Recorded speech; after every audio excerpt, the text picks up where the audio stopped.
Before we begin the agenda, the Wichita-Sedgwick County Metropolitan Area Planning Commission and the Wichita-Sedgwick County Board of Zoning Appeals would like to take this opportunity to welcome everyone to this public hearing. For those in attendance, copies of the agenda for today's meeting, the public hearing procedure, and planning department staff reports on all agenda items are available in the lobby.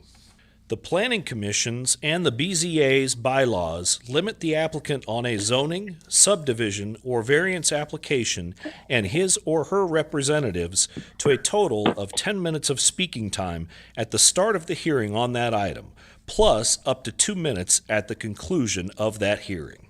All other persons wishing to speak on agenda items are limited to 3 minutes per person. However, if they feel that it is needed and justified, the chairman may extend these times by up to 2 minutes. All speakers are requested to state his or her name and address for the record when beginning to speak.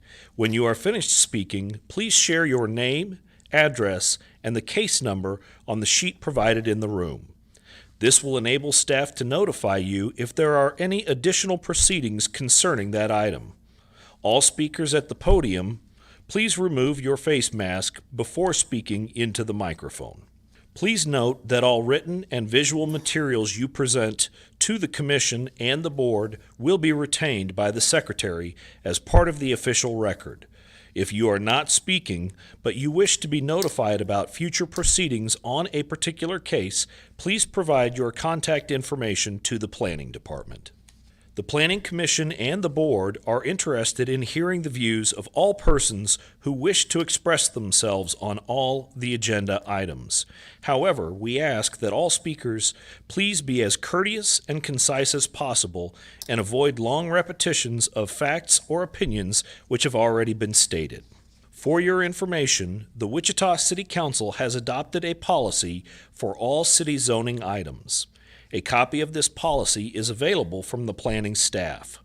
The City Council relies on a written record of the Planning Commission hearings and does not conduct its own additional public hearings on these items. The decision of the BZA is final. Any appeal of a decision of the BZA is to the district court.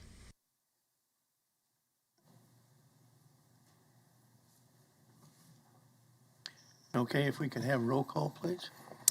Yes, sir. Mr. Bill Johnson. Present. Fox. Present. Mr. McKay. Looks like he's absent. Mr. Green. Here. Mr. Dool. Here. Mr. Blake.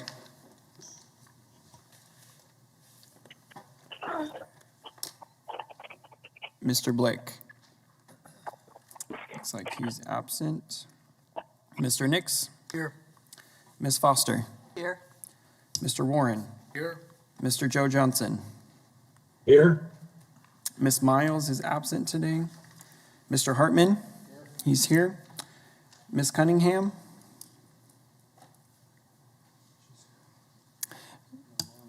She is online. We see her. And Mr. Williams Bay. Here. Very good. Looks like we have 1, 2, 3, 4, 5, 11 members present. Thank you. Now we're going to approve the minutes of the prior MAPC meeting of June 16th. And I show that Cindy Miles and Mr. Blick was not present. Second. Make a motion. Joe Johnson. Joe wasn't here? Yeah, Joe made the motion. Oh, I okay. made a motion. Okay, sorry. So I have a second. Yes. Motion approved by Joe Johnson, second by Mr. Green. Any discussion? All in favor, say aye. Aye. Is there anybody opposed?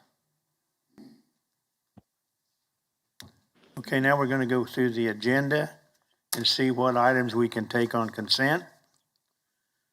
First is the subdivision committee recommendations, subdivision case 2022-00020. Is there anybody on the commission want to hear this case? How about the commissioners that are virtual? Do you want to hear this case?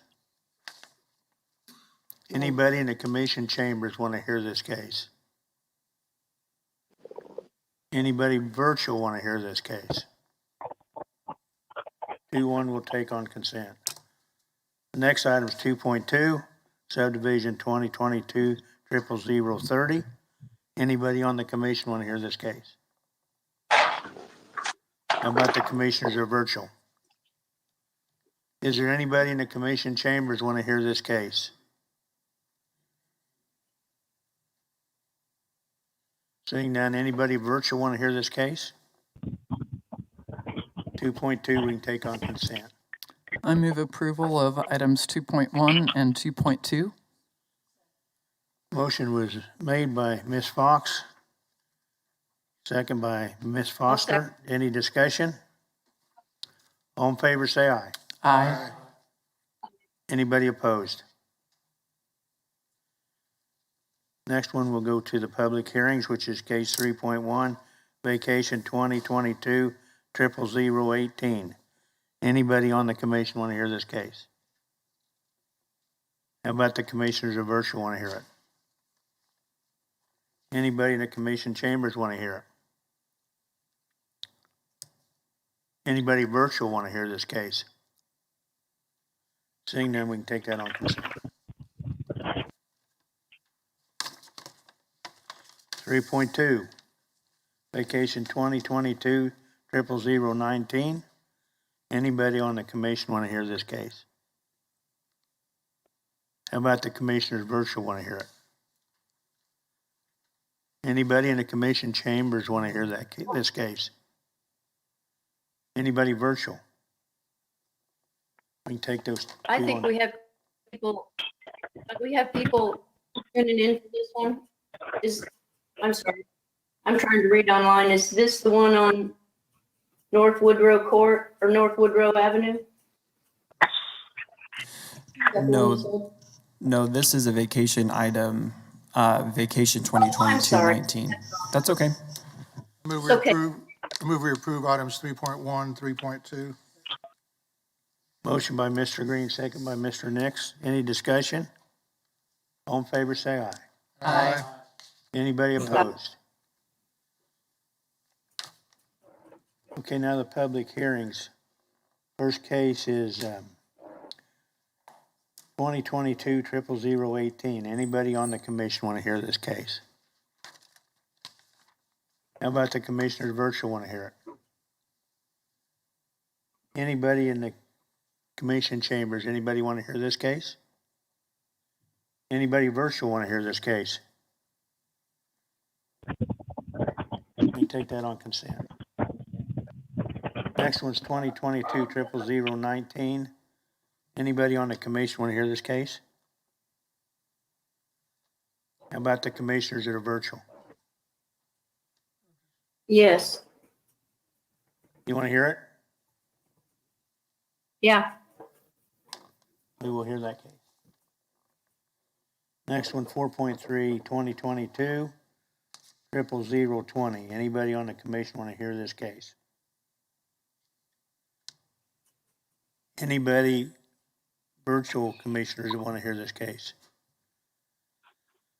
Anybody in the commission chambers want to hear this case? Anybody virtual want to hear this case?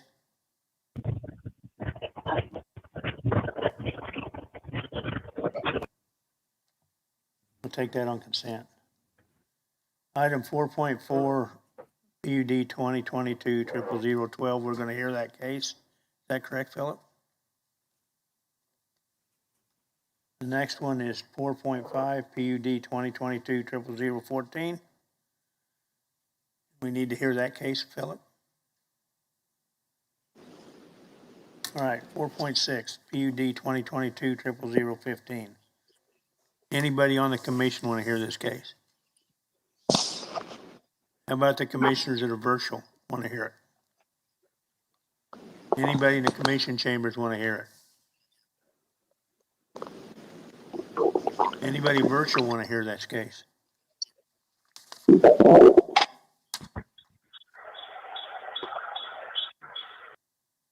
Anybody virtual want to hear this case? Take it on consent. Somebody want to hear it? We'll take it on consent. All right, 4.7, zoning case 2022-00015. Anybody on the commission want to hear this case? How about the commissioners that are virtual want to hear it? Anybody in the commission chambers want to hear this case? Anybody virtual want to hear it? We'll take that on consent. 4.8, zoning case 2022-00017. Anybody on the commission want to hear this case? How about the commissioners that are virtual want to hear this case? Anybody in the commission chambers want to hear this case? Okay, we'll hear that case. 4.9, zoning case 2022-00029, conditional use 2022-00021. Does anybody on the commission want to hear this case? I just have a question. I've got a question on it. Okay, go ahead and ask your question.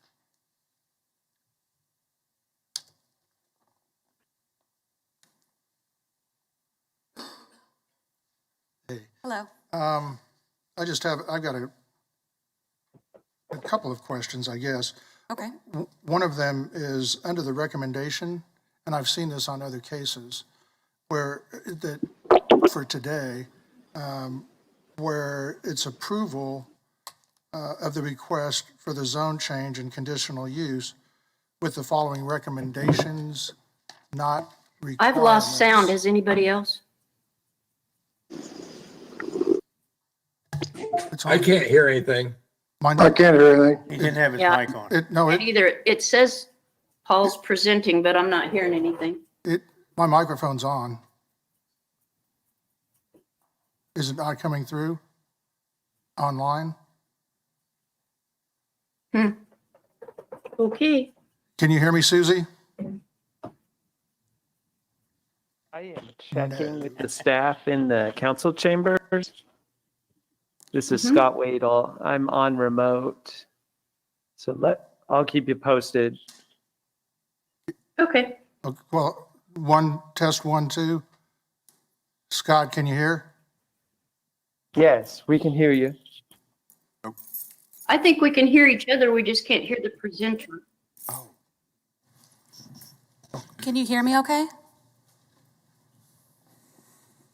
Can anyone Yes, hear you're me? coming through loud and clear. Okay, great.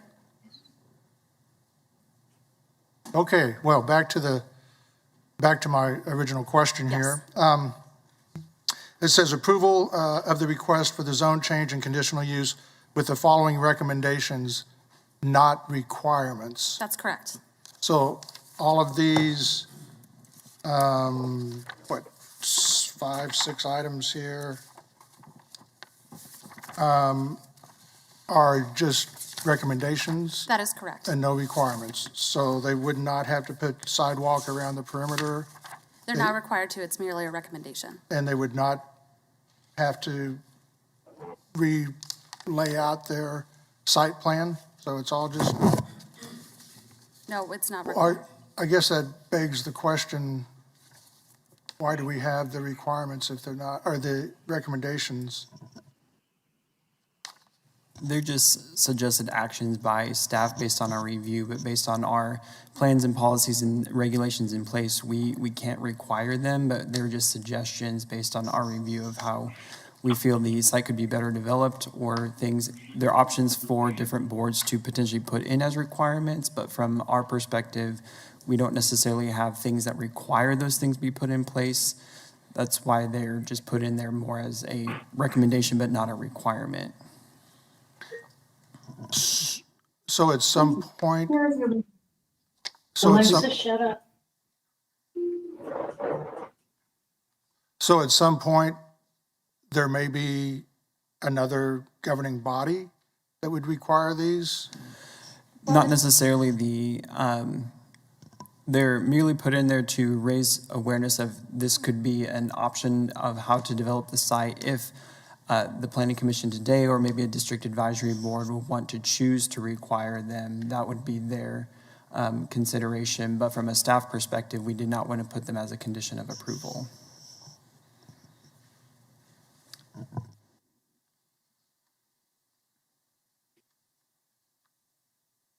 Okay. Does anybody on the commission want to hear this case? How about the commissioners that are virtual? Do you want to hear the case? Now, this is not open to the public for a public hearing, correct? 4.9 is, yes, it's still a public hearing item. Okay. It's the DER item under number 5. That's a non-public hearing item. So we need to take them separately? No, this zone and conditional use, because it's one staff report, is one consideration. I would open it up to the floor. We have not determined if there's any public comment yet. Anybody in the commission chambers want to hear this case? Anybody virtual want to hear this case? So we can take that on consent.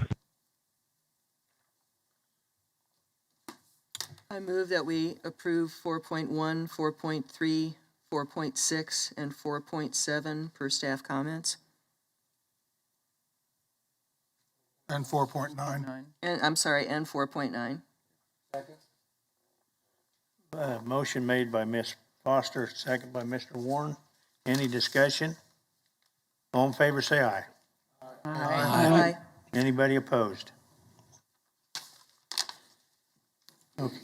Okay, the first one we'll hear is item 4.2, conditional use 2022-00019. Yes, good afternoon, Commissioners. Philip Zievenbergen with the planning staff. For the record, Con 2219 is a conditional use request for an accessory apartment in single-family residential zoning. The property is located in North Riverside, north of 13th Street, just west of Garland, as you can see on the screen. The property, if you go to the aerial image, the property has an existing detached garage behind the single-family residence. The applicant is intending to use the second story of this detached garage for this accessory apartment. Within the Unified Zoning Code, there's supplemental use regulations that list 4 conditions that need to be met with accessory apartments. They're listed in your staff report. One of them that we will spend most of our discussion on this morning, Paul, can you go to the images of it? If you skip ahead to one of the pictures of the actual building, keep going.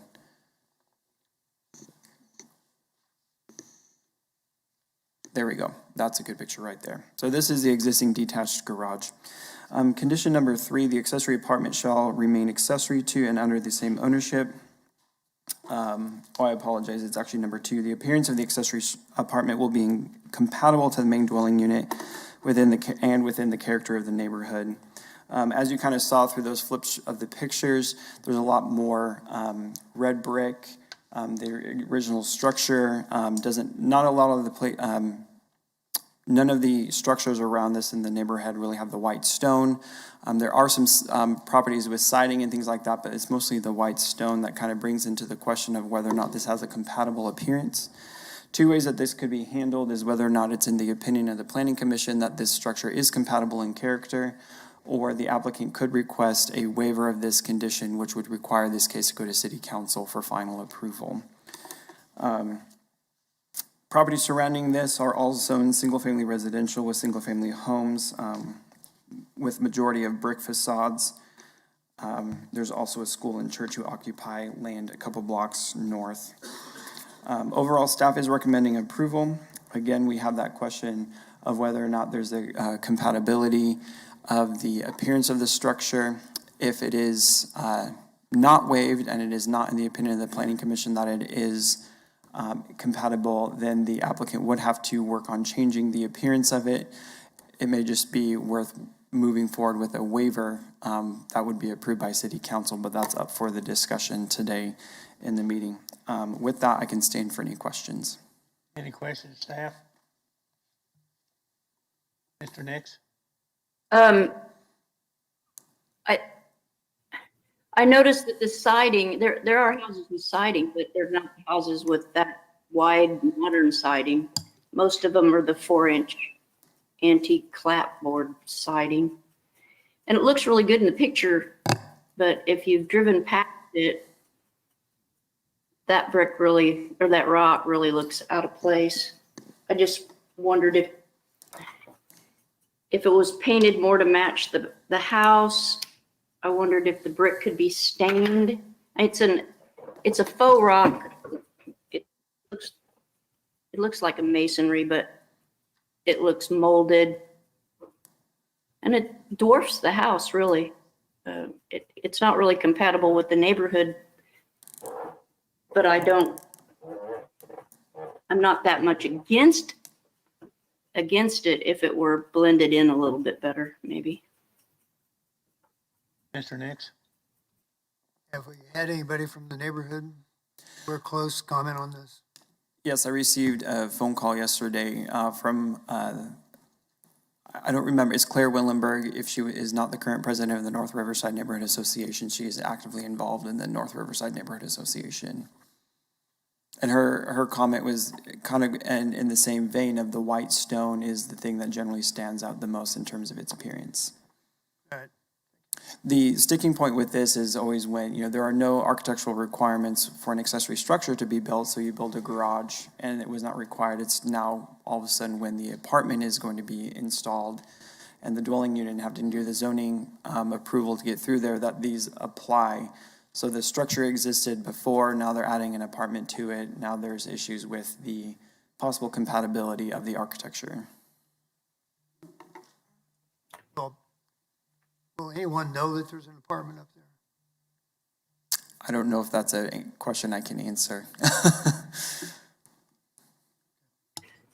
So did that garage get a permit and the rock was approved then? And When accessory structures are built, even if it's just a detached garage and they go for a building permit for just a detached garage, there is no architectural review. The city of Wichita does not have architectural standards. And there's Okay. nothing governing North Riverside that would require architectural standards either. okay. Mr. Chairman. Go ahead. I do see a property in the pictures. There are several properties that they don't have any brick, they don't have any stone facade, it's just siding with houses with dormers like this structure has. There's one here that's, looks like it's maybe red with some stone intermixed on it. It's looking south from the main residence. One of the pictures in our packet. I guess while it may not reflect the appearance of the accessory structure that is, or the main dwelling next to the accessory structure, I don't see how it really takes anything away from the character of the neighborhood. It's a nice facility, it's a nice structure. It's got dormers, it's got lap siding, it's got painted shingles, siding up above. Let's hear this from the applicant. Yeah, I just don't see any issues with it. Is there any other questions by the commission or staff? Williams Bay. It says the appearance of the accessory structure shall be compatible with the main dwelling unit and with the character of the neighborhood. Right. It's not compatible, I don't think, with the main dwelling unit. It doesn't have brick. Right. Yeah. It's got dormers, got lap siding. Okay, any other questions of staff? If not, applicant or agent? Applicant or agent?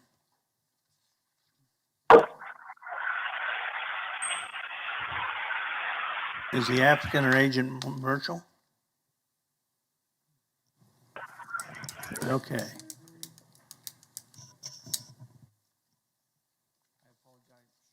I apologize. As always, they're notified of these meetings. I apologize that we did not follow up to ensure that they were here at this time. Okay, I want to ask if there's anybody in the chamber here who wants to speak on this item. Anybody virtual want to speak on it? Yes, Give us your name and address, please. Claire Willenberg, 1402 North Garland. And I am still currently president of North Riverside Association. We don't have, I don't believe, any problems with the accessory dwelling unit, except that it does not match the exterior qualities of the main structure. And it's mainly, as been mentioned, the white stonework that would be objectionable, we think. Thank you. Is there anybody else virtual want to speak on this item? Since we don't have the applicant or the agent, I guess we'll bring it back to commission. What's the pleasure of the board?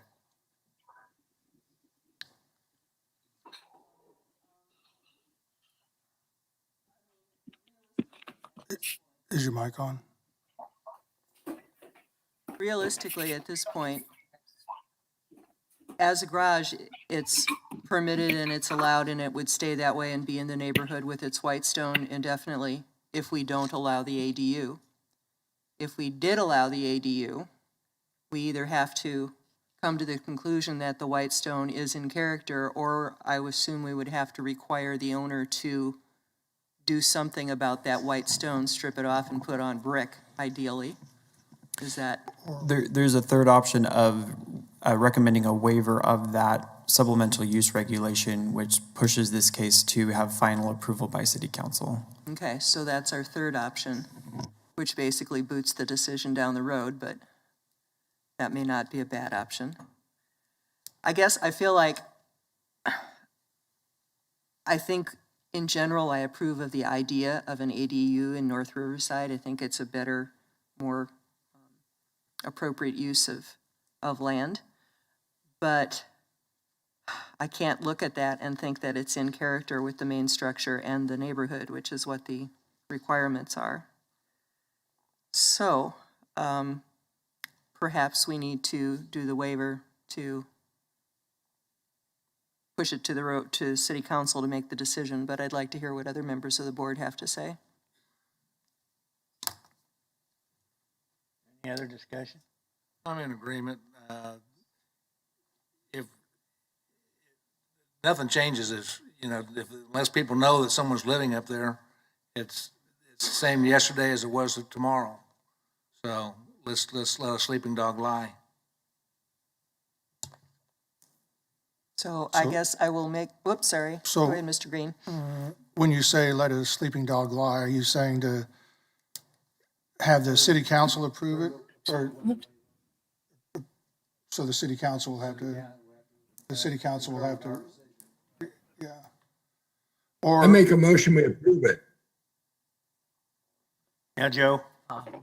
I made a motion, we approve it, With a waiver or with, like it is.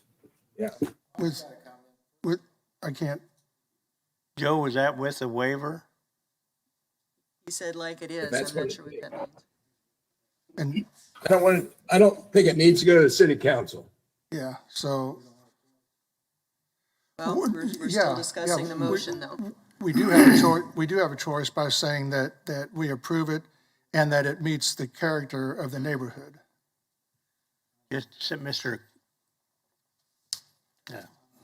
This Newell, may go be a ahead. question for staff. Is it within our purview to make decisions on the architectural design of these applications, or does that come in when they get a building permit? Well, again, this is a unique situation in that the garage was constructed when there's no architectural review in the building permit process. If it were a situation where they were intending to build an apartment at the very beginning, they came in and did the conditional use first, and then they go to get a building permit, then there'd be an architectural review by the planning department prior to the issuance of a building permit. Thank you. Mr. Chairman and Commissioners, J.R. Cox, Metropolitan Planning. Another option you have especially in light of the fact that the applicant was not here, is to defer this until the next meeting. Okay, what's the pleasure of the commission? If I understand, We have a Mr. motion, but we don't have a second. Yeah, if I understand Mr. Johnson's motion, it is to approve and concur that it is in character. And I would second that motion. Okay, motion by As long as the trees Joe are there. Johnson, second by Mr. Warren, to say that it's okay, fits in the neighborhood. Any discussion? I didn't get there to see this building, but the caps on the brick pillars and the surround of the front door, are those also white stone?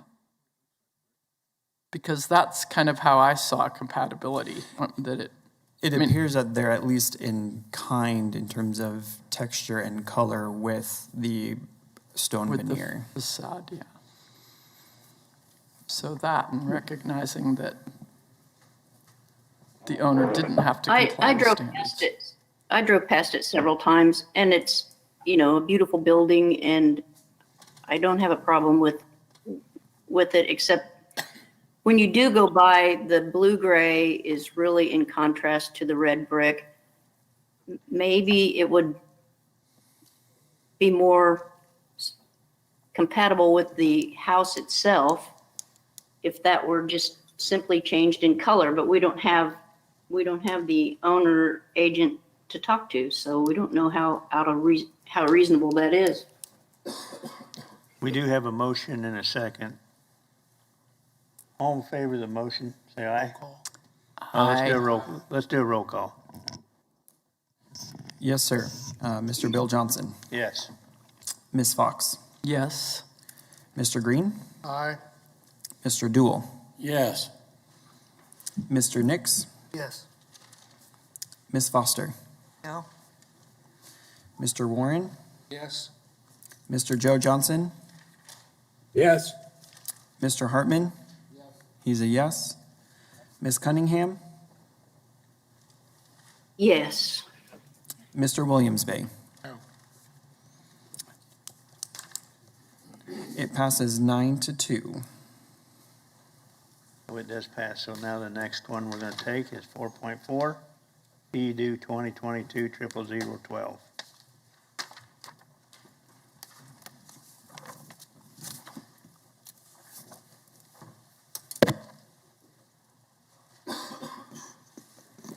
Again, good afternoon. Philip Zievenbergen for the record. PUD 2212 is a zone change request located on the east side of North Millwood, north of West Douglas, between Douglas and the Kansas-Oklahoma Railroad track, as you can see on the screen.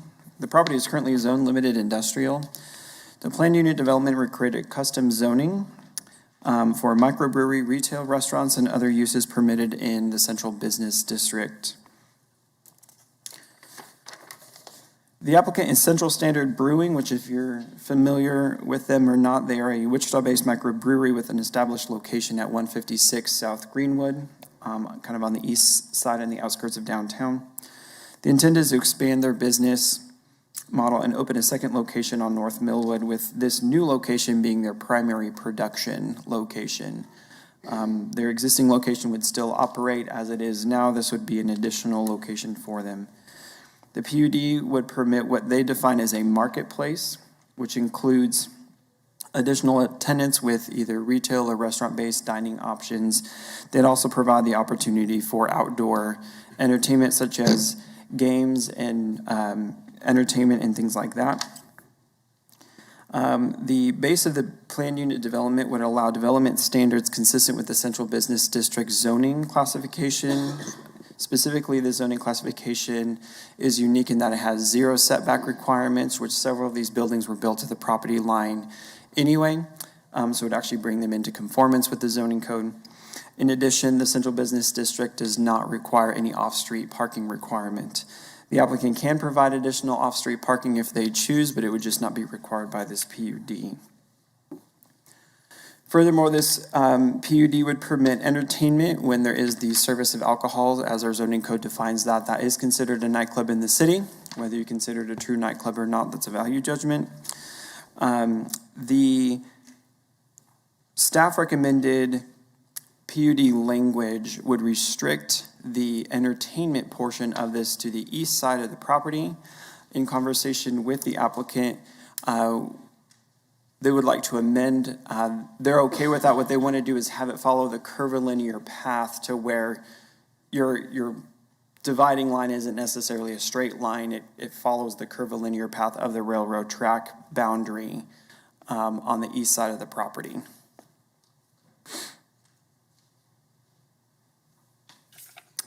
Regarding screening and the PUD permits the marketplace to operate until 10 p.m. Sunday through Thursday and until midnight on Friday night and Saturday. That includes the entertainment portion of that PUD language.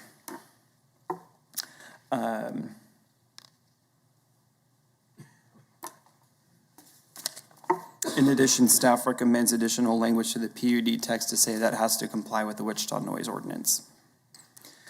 Regarding screening and landscaping, the PUD requires adherence to the standards found in Section 4 of the zoning code regarding screening between non-residential uses and residential uses. This really only applies to the very north portion of the site, where it's right across the street from SF5 and TF3 zoning.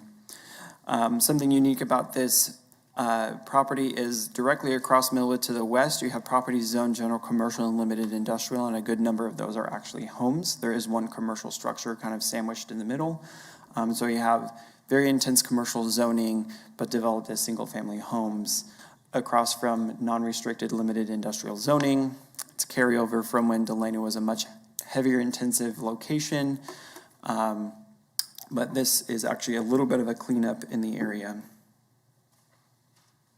The staff recommended language of the PUD would permit existing vegetation on the site, which if you go to the aerial, Paul, you can see on the eastern portion of the site, there's a significant amount of trees, and as well as along the north side, along the boundary of the railroad track. In addition, to allow portable landscaping such as landscape planters to be used to provide landscaping along the western portion as opposed to a landscape street yard, with the understanding that a good number of this is already either developed with concrete or buildings up along the front.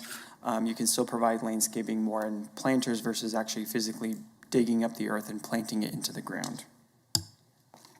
Staff also recommends adding language to the PUD that it adhere to the Delano neighborhood design guidelines. It is in the Delano neighborhood overlay. This would require that if a parking lot is provided on site, it's not required, but if a parking lot is required on site, there's specific standards for how parking lots are screened and what that screening would look like.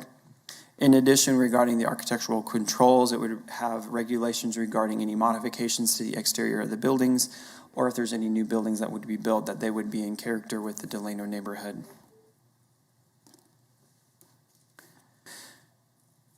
Properties surrounding this, as you can see on this aerial, a good number of them are residential. As we talked about, there's a mix of commercial and residential zoning on the west side of Millwood. If you go north of the railroad tracks, there's MF18 directly north, as well as single family north of that. Most of it is single family residential. To the east is to the south is zone general commercial, and it's a ballet studio and a storage facility. And the limited industrial zone property to the east is undeveloped except for kind of a parking lot. It looks like it's a vehicle storage yard as well.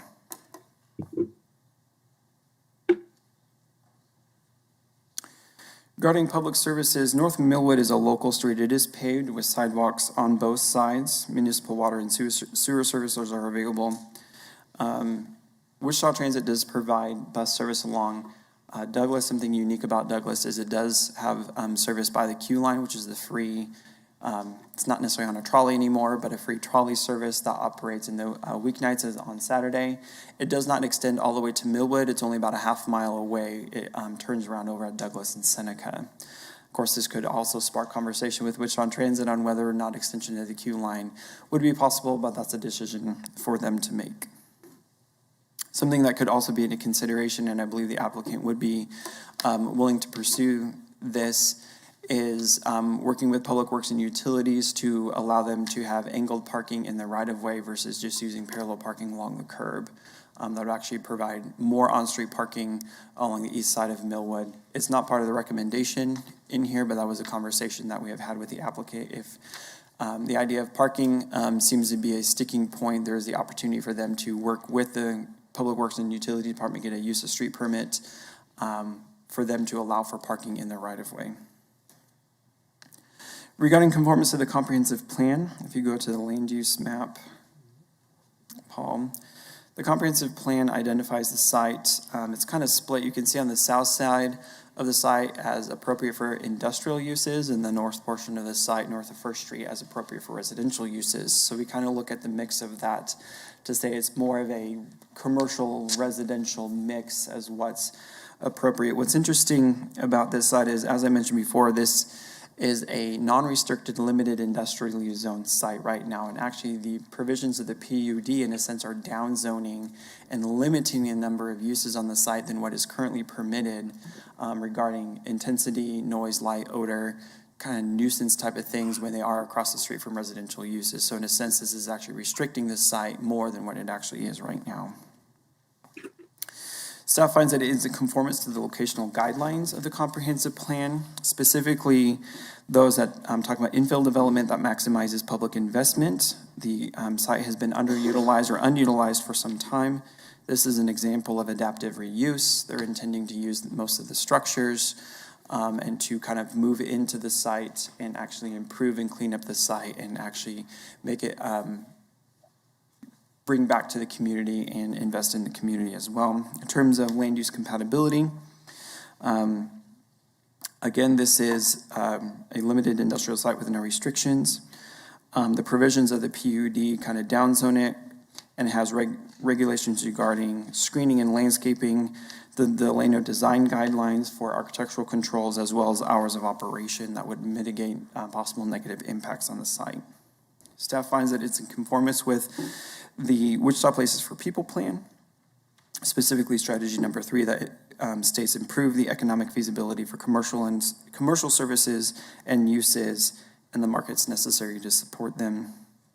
This is an area of opportunity as defined by the Wichita Places for People plan, which looks for strategic investment both from private and public sources in order to help reinvigorate and stabilize the area. This is an example of private investment with adaptive reuse of buildings that are currently unutilized.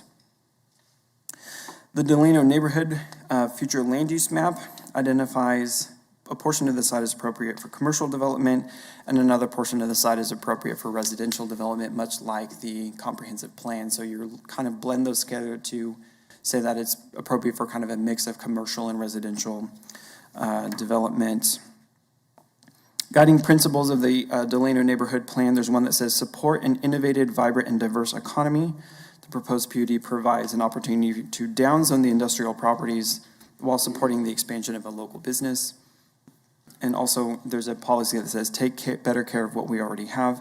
The proposed PUD permits adaptive reuses of existing commercial and industrial buildings for utilization versus them being vacant and unutilized.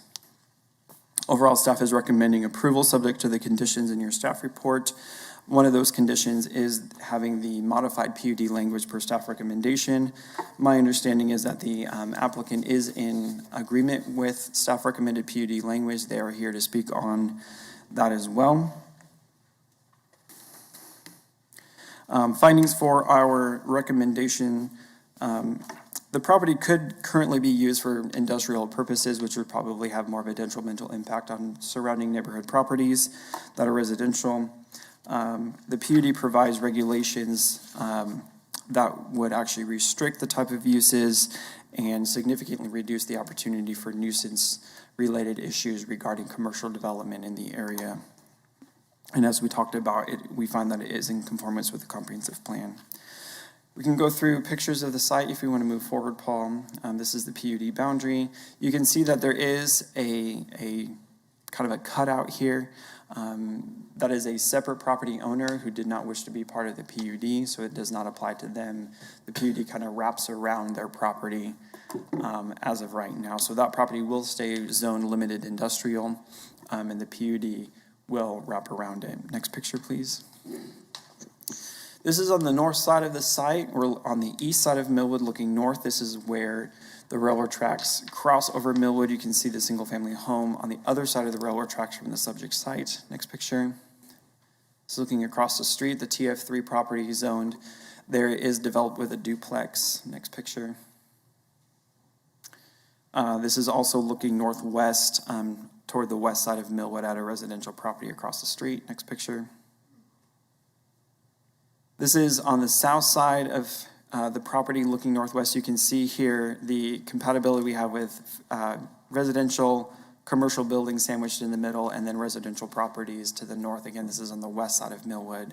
These properties are zoned primarily general commercial and limited industrial. Next picture. This is looking directly west. That commercial building we saw, that's right here. These are 3 houses directly north of that. Again, this is right across the street. Next picture. This is looking at the site. This is First Street, and First Street was vacated, and so they're able to gate off what was the right-of-way. It's now part of the private property. Next picture. This is looking at the north end of the site. You can see that this current building there is in pretty decent disrepair, and some definite need of some TLC. Next picture. This is looking towards the south side of the site. It's this building right here that is the property that is not included. This building is included, and then property to the north is included. Next picture. This is looking at the storage facility. This is Millwood, but we're pretty much right at Douglas, so this is south of the side. This is a storage facility that was constructed. Next picture. This is on the back side of the site. As you can see, I'm on this street here. This is looking at the vehicle storage yard that's east of the site. Next picture. This is looking at these residential properties that are north of it, but on the other side of the railroad track. Next picture. This is looking directly at the site. These are the existing trees, and this is kind of the undeveloped area that is east of the site on the other side of the railroad track. Next picture. That looks like it's it. I can stand. I have had calls from individuals in the neighborhood with concerns of possible noise or nuisance things related to that. There was concerns about significant amount of on-street parking that may, potentially prevent people from being in their driveways or being able to pull into their driveways or things like that. But I will stand for questions and let public comment come at later today. I have one that's possibly irrelevant, but in the Delano neighborhood plan, I believe that parcel to the east on the other side of the railroad tracks was intended to become a park. Is that still in the works? Do you know anything about that? As you can see on this land use plan, you're right, it's designated for parks and open space. As for it turning into a park and open space, I am not aware of any active plans for the creation of it. Okay. Just. Any other questions of staff? But that land is owned by the city then? Actually, I'm not actually aware. I apologize. I don't know if it's directly owned. I think at least a portion of it is currently privately owned. Okay. Any other questions? Thank you, Philip. Applicant or agent?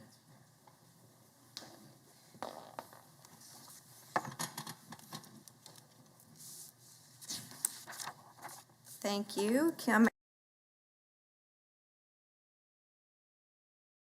Drive, Wichita, Kansas. Just to address that question, the property to the east is not owned by the city. It has actually recently sold. So just kind of give you a little bit of background. Central Standard Brewing has been operating for about 7 years now on South Greenwood. They've been several years now looking for what might be the best appropriate place to expand their operations. They're a little bit hemmed in where they're at now. So this property came on their radar, has a lot of room to grow. It's in a neighborhood that really kind of fits their business model. There are lots of great plans in the works for Delano with some multi-use pathways that would really benefit this property too. So we started out by coming to planning department and just proposing what we had. followed that up with meeting with some of the neighborhood representatives. We have been to the Delano Neighborhood Association and to the Delano United meetings, and were very well received there. Asked if there were any issues that they could see that we hadn't already addressed in the PUD. And really, there were no negative comments at all. There was a lot of support there. Really felt like this was a good fit with the Delano neighborhood plan. Could potentially start drawing some activity farther to the west of Seneca. You know, in a dream world, it eventually brings the queue line farther to the west. We'll work on that. So, but really overall, the project is a great improvement over what is currently on that site. The property owners have already started cleaning that up, clearing brush. It's been in disuse for a long time, and it's kind of become an attractive nuisance. And by having this kind of development, it really is going to be a catalyst for the neighborhood overall for improvement.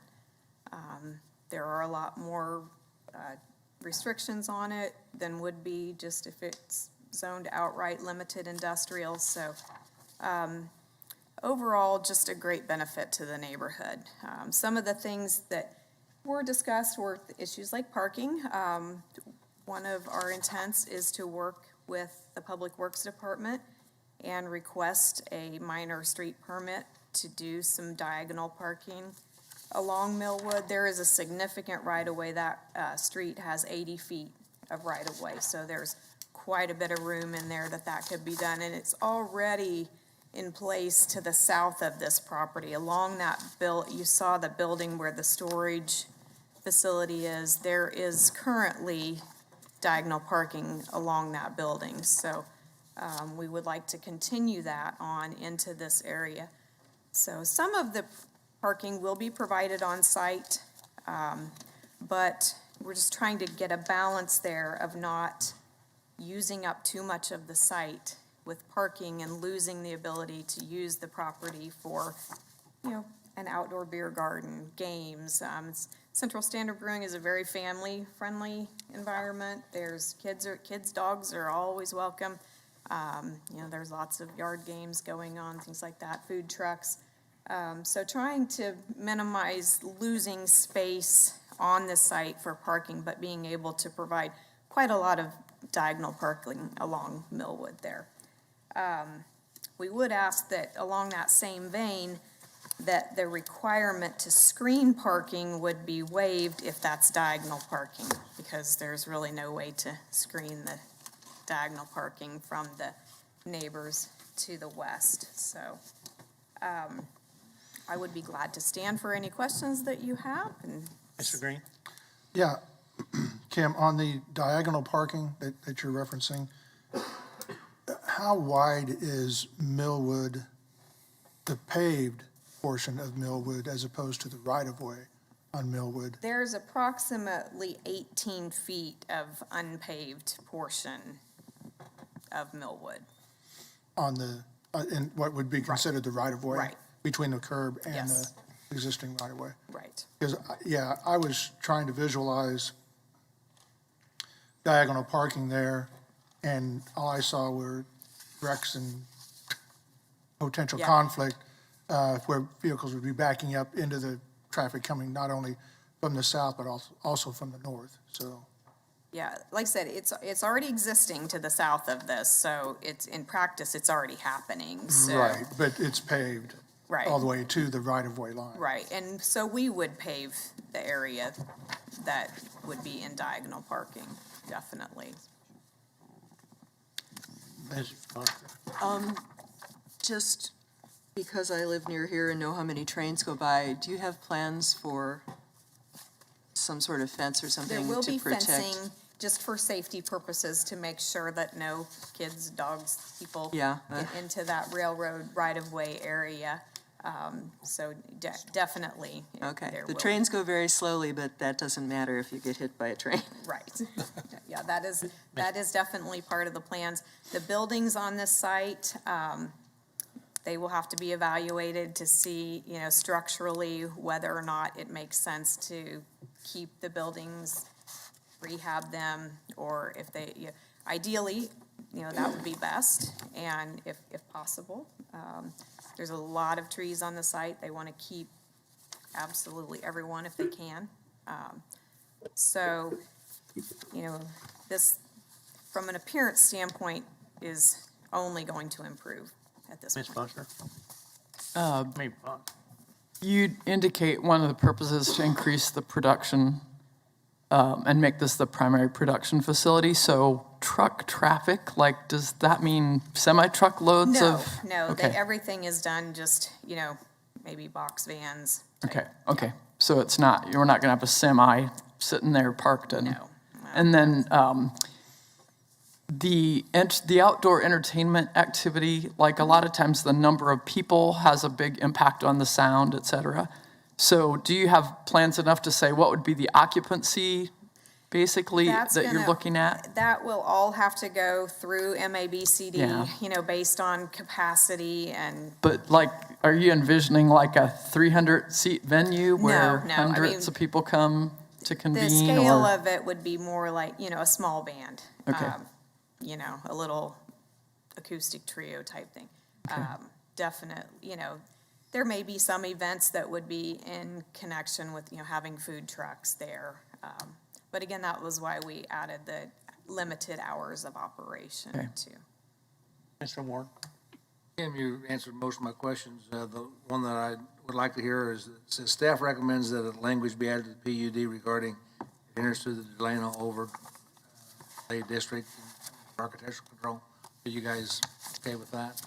Yeah, that's why I say ideally, we'd like to leave the buildings that are there and then not have to start from scratch with architectural renderings. But we do understand that it is in the Delano district and there will be that level of review required. Any other questions? Thank you. Thank you. Anybody in the commission chamber want to speak on this item, please come forward. Give us your name and address. You got 3 minutes.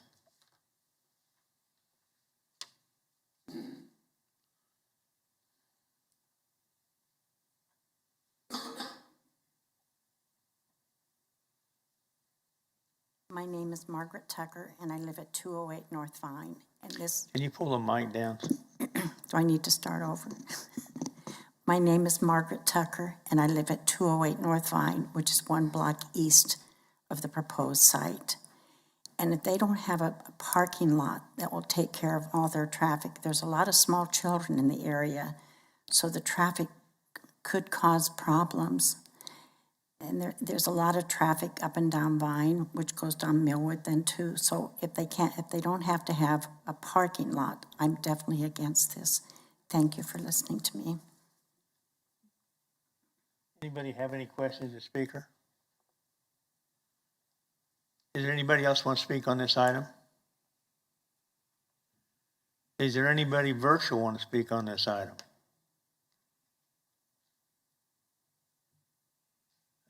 Guess not, so rebuttal time.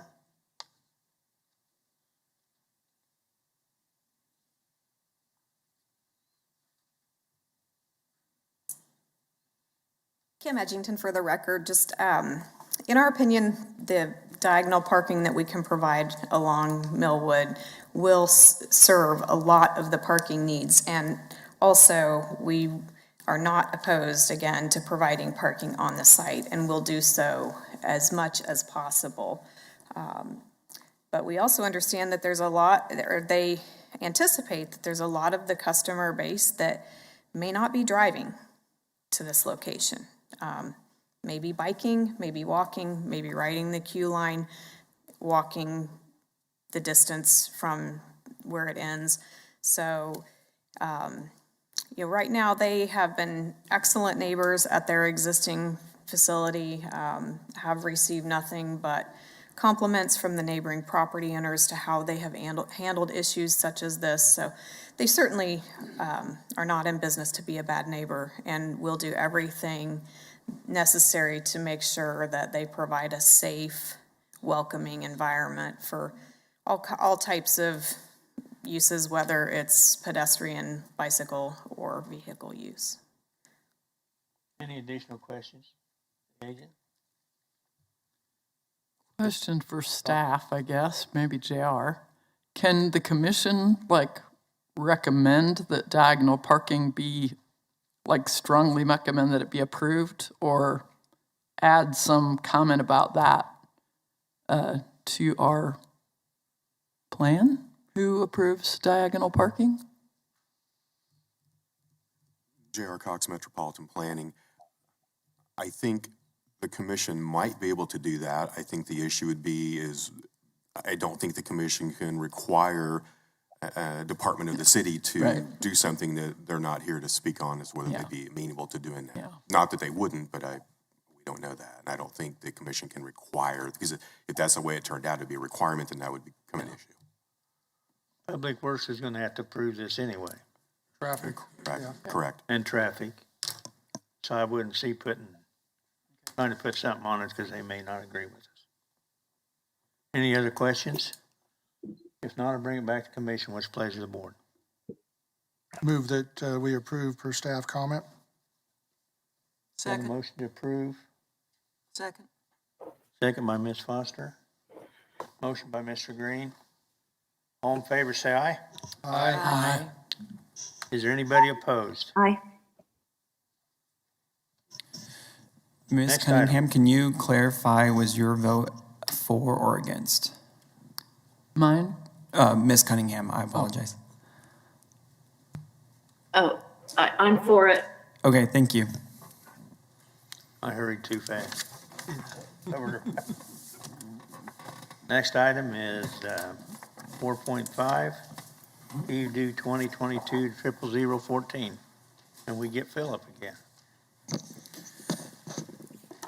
Again, good afternoon. Philip Zevenbergen for the record. PUD 2214 is a zone change request from SF20 single-family residential in unincorporated Sedgwick County to PUD planned unit development to create the Spring Ranch planned unit development number 102.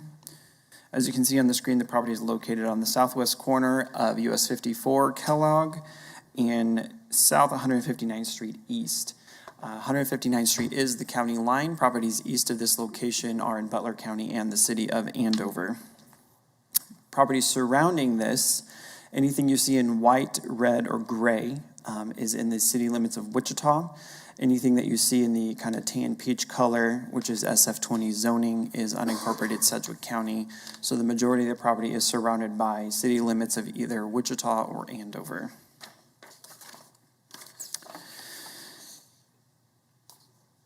This planned unit development would create the opportunity to provide a mixture of commercial and residential zoning. The property is 122 acres. It's pretty large. It's not quite a full quarter section, but it's close there too. If you want to move forward to the exhibit of one more. We'll just leave it here on the PUD drawing. That'll work. Overall, in general, the parcels that are closest to Kellogg, so that would be parcel 1, parcel 2, and parcel 3, are slated for the majority of commercial development, with parcel 3 being a possibility of a mixture of commercial or residential. With the size of this project or potential project and the time it would take to see full development, the applicant stated that the type of development on some of these parcels, whether they're commercial or residential, may be dictated by market factors at the time that they're looking at starting to develop it. So some of the complexity of this planned unit development is related to whether or not, especially parcel 3, whether or not parcel 3 is going to be built non-residentially or with residential, and there's a lot of that detail in your staff report. We also have parcel 5 and parcel 4. Here, parcel 4 being slated for residential development only. One small parcel, parcel 6 right here, currently has a cell phone tower. that if it's currently permitted right now by conditional use, that's not changing. If the cell tower were to disappear in the future, there's language in the PUD that says this parcel will conform to the development standards of parcel 5, which is what surrounds it. Two parts of this PUD, this reserve right here and this reserve right here, are boundaries going around 2 bodies of water that flow through the site. There is a portion of the site that is in the floodplain. Floodplain does not prohibit development, it just makes it a little bit more difficult because you have to do with making sure you're above certain elevations. There are portions of the site that are in the floodway. Floodways are generally dictated by FEMA and usually are not able to be touched. Not that there would be the intention to do so, but floodplain, there's a lot of different things that go along with that. Most of that stuff regarding development with drainage and things like that is handled at the time of platting. Again, this is a zoning case that's going to be talking about whether or not general land uses are applicable on the site.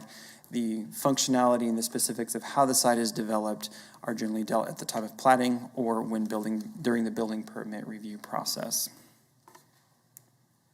For discussion today, the site is generally broken up between parcels 1, 2, 3, and 5, as well as parcel 4, because 1, 2, 3, and 5 have conforming standards that are generally similar as discussed in your staff report regarding setbacks away from Kellogg, internal setbacks, which will follow general commercial zoning. Parcel 3 is a little bit different because it specifies specific types of setbacks along the west and the south property line, depending on the type of development, both on parcel 3 as well as parcel 4. And that's because they want to be cognizant of the residential development that is west of the site. We talked about parcel 4. This is the one with the least amount of restrictions because they're saying a base zoning for it is for 2-family residential, which would allow duplexes or even single-family homes to be built. The unique part about parcel 4 is that they are looking for custom setbacks that are listed in your staff report. For the sake of time, knowing we've already seen this type of a setback layout in previous cases, I'm not going to go through them exhaustively. If there are specific questions, either I or the applicant can delve into that. But specifically, they're looking at doing kind of an alleyway, front porch style development where they're looking for some smaller setbacks to allow buildings to accommodate an alley access where their garages are going to be off the alleys. You have more of a front porch development either off of future roadways or potential greenways, things of that nature. As I referenced in your staff report, these same setbacks they're proposing for parcel 4 were part of PUD 95, which is the courtyard at the moorings development up at K96 and Meridian. There's nothing different about those, and so these setbacks were approved in previous PUD applications that have come before the city, and the city council has approved them. This is a county case, will go before the Board of County Commissioners, but still the setbacks are no different than what has been reviewed before by this body. Screening and landscaping is fairly complex, again, with the size and the nature of this PUD. So we'll just walk through it very methodically. If you go to the aerial image, one of the things that's unique about this site is that there's a fairly established hedgerow along 159th Street. This is Lincoln down here. Eventually that goes away in the backyards of these properties, as well as along the side property line. The PUD states that this hedgerow is considered a major barrier if it is maintained, meaning that if there is development along a hedgerow, that hedgerow satisfies some screening and landscaping requirements. A unique part about this is that mostly applies to parcels 1, 2, 3, and 5 because they could have a commercial component to the development. Parcel 4, again, which is in the southwest corner, does not require any type of screening or landscaping because they're intending up to duplex development adjacent to single family, and the Unified Zoning Code does not require screening or landscaping between those two types of developments. So in terms of the hedgerow or tree row that is there, there's not necessarily any protection of that there because the Unified Zoning Code does not require that type of separation between what the zoning code considers compatible developments. The PUD talks about possible screening and landscaping between parcels 3 and 4.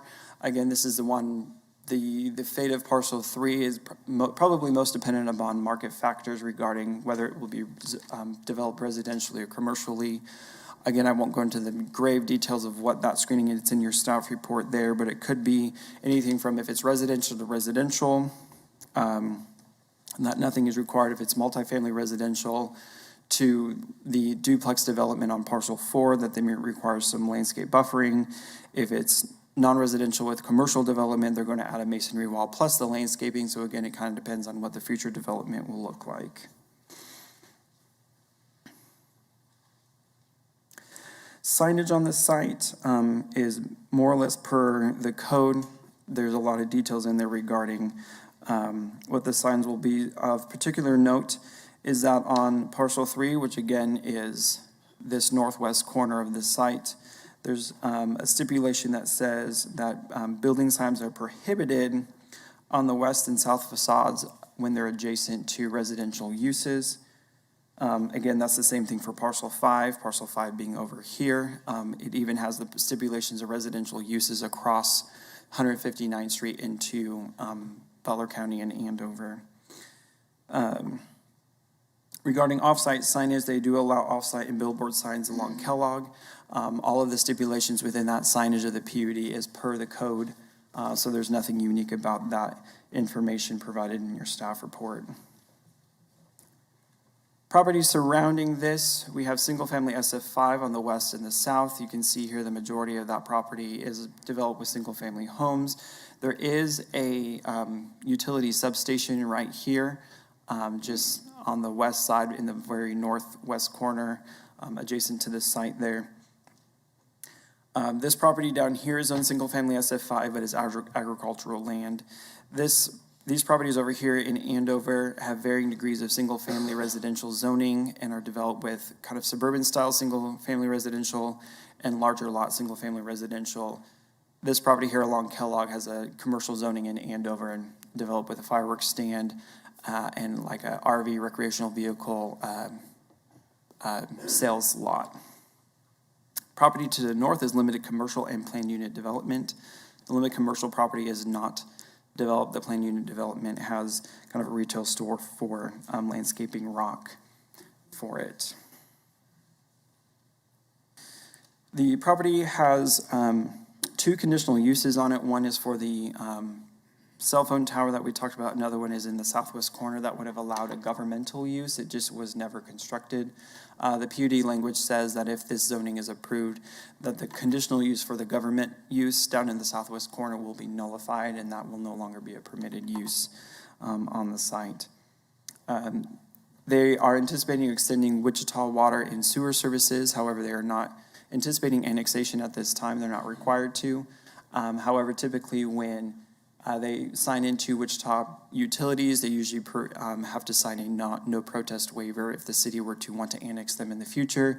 So kind of leaves the door open on whether they want to petition annex or whether or not the city would choose to annex them. It's not really germane to the zoning case, but they are going to provide suburban style development. They will be hooking into Wichita utilities.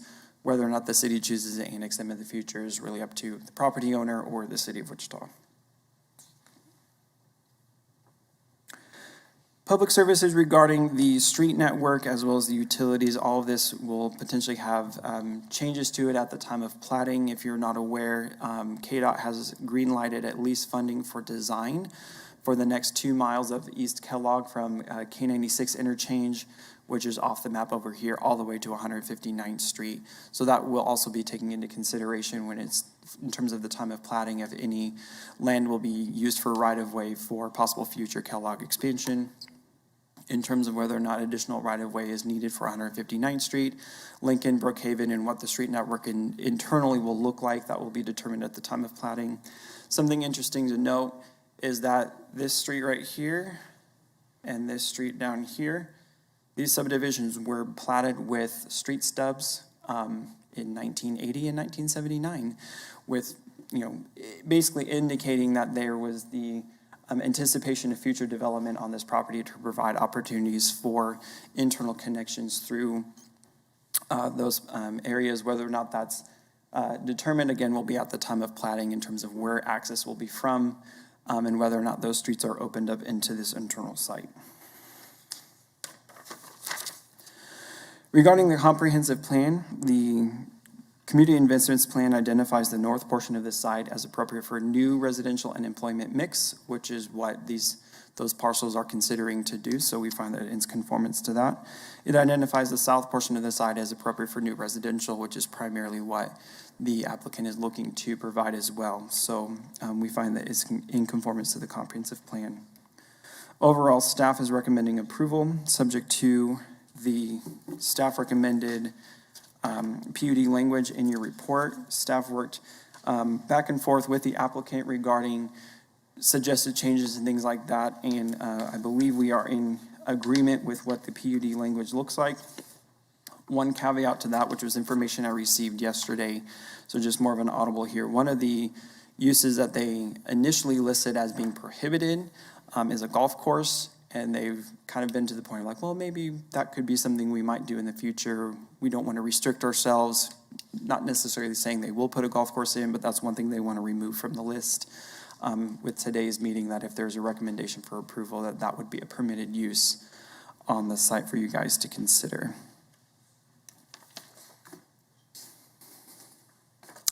I think at this point we can walk through one of the findings that we have for our approval. The site is currently single-family SF20. It has one single-family residence right here with a private drive and some accessory structures. The majority of the site, or a good chunk of the site on the eastern side, is in a floodplain, which again just makes development kind of difficult.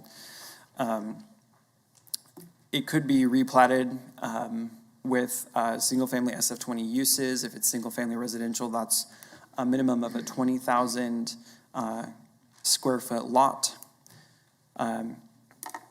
If it is rezoned, the comprehensive plan identifies it as appropriate for new residential and commercial mix, especially along the highway frontage of Kellogg. There is language within the PUD that is designed to mitigate possible negative impacts. Regarding the impact to proposed community developments, obviously this would be a significant amount of development, but again, during the time of platting, when it comes to improvements to public infrastructure for water and sewer and roads and drainage and all that stuff is taken care of during the time of platting. Drainage plans are reviewed and approved prior to any type of development and things of that nature. At this time, I can walk through some pictures. There's quite a few. I'll try to go through them relatively quickly just to give you an idea of what this site looks like. This is at the corner. We're on 159th Street looking east. This is the commercial development in Andover. Next picture. This is going south 159th Street. This is that subdivision in Andover with the single-family homes. Next picture. This is farther south. This is along the subdivision there. This is their drainage detention pond. Next picture. Again, this is farther south to the larger lot single-family development on the east side of 159th Street. Next picture. Next picture, please. This is on Lincoln looking south. Next picture. This is farther along Lincoln looking at the agricultural field. That's single-family zoned. Next picture. This is at Brookhaven and Lincoln looking at single-family home to the west. Next picture. This is looking north at the site. You can see the majority of the site is undeveloped. You can see a bunch of the existing trees on the location. Next picture. Again, this is more on the eastern side of the site. You can see the cell phone tower there and portions of the existing hedgerow along the edges. Next picture. This is along 159th looking west. You can see the existing tree row that's there. Next picture. This is on the north side of the site. There's not existing hedgerow along the property line, but these trees are along the waterway that goes through the property. Next picture. It's looking to the northwest at the limited commercial zone property that's undeveloped. Next picture.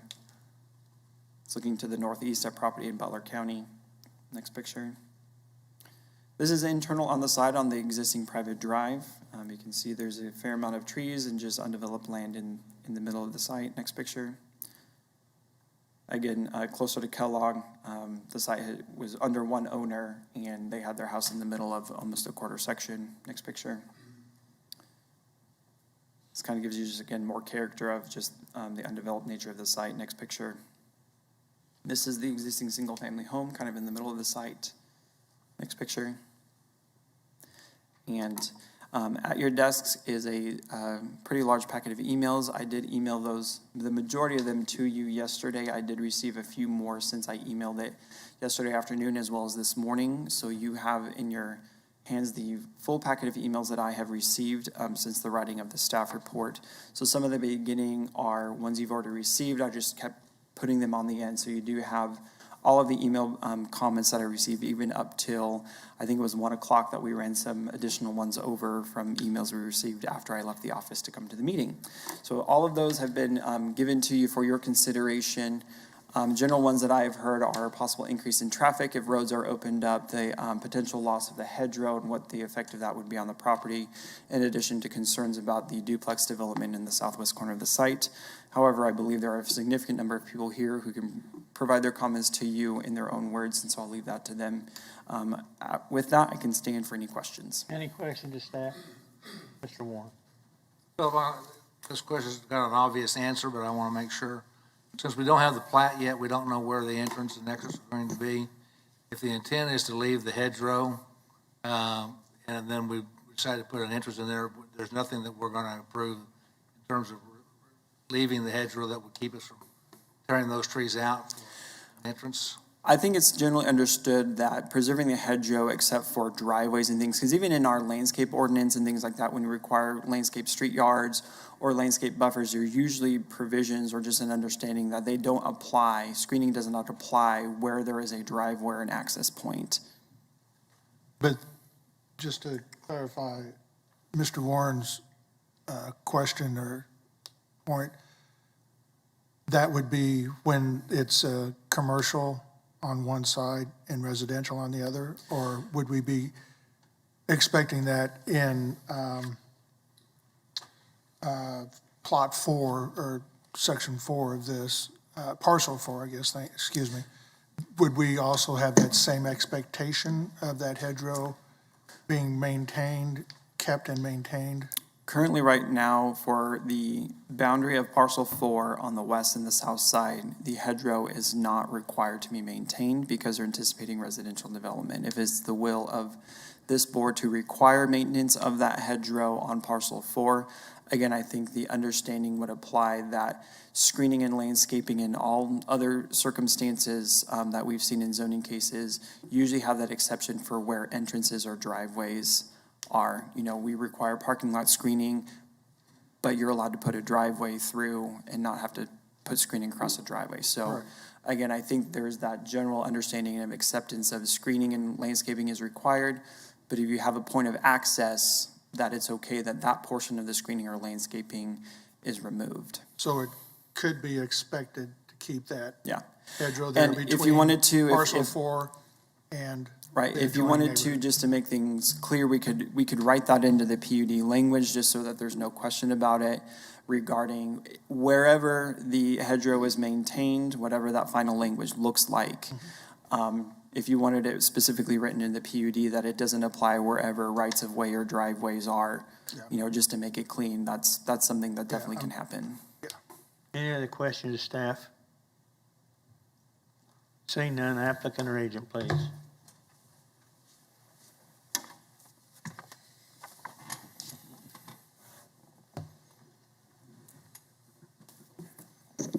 Good afternoon, Brian Lindeback, MKEC Engineering, 411 North Webb Road, on behalf of the owner and applicant. First of all, I'd like to just share with you, if you aren't aware, this owner is the same owner that developed the waterfront development in East Wichita. I think it's also important to note that the waterfront development was, developed under limited industrial zoning. I think that's an important thing to note, that they certainly could have developed it much more intensely than they did, but they chose to develop it in a quality, very deliberate manner and very methodical about their choices as the development process went along. So I think that's an important point to make note, and should give people some level of confidence that this developer knows what they're doing. With that said, this is a mixed-use development, also similar to the waterfront development. The waterfront development, as you know, has single family. It also has commercial businesses, offices. So the hope is that this would follow suit of some sort of combination of of different types of land uses mixed together. The property, as you know, as you've seen the maps, and it has a significant amount of floodplain on it. It has at the confluence of some streams. There's a lot of attention being paid to that, and I think it's important to note that not only the developer, but MKC is in responsible charge of making sure the drainage gets handled properly. We're going to go through the proper channels, both state, federal, and local guidelines. So I think with regard to concerns for that, that's an important thing to note as well. We were provided the opportunity to read some of the comments by the neighbors, by staff yesterday, and our owner and client who's here reached out to a number of them and has been able to speak to them about some of their concerns.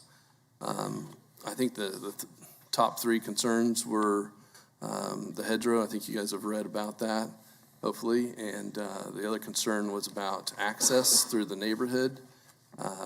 And then the other concern was for the different types of land uses on parcel 4 for TF3 multifamily / duplex zoning. So one of the things I think important to note is,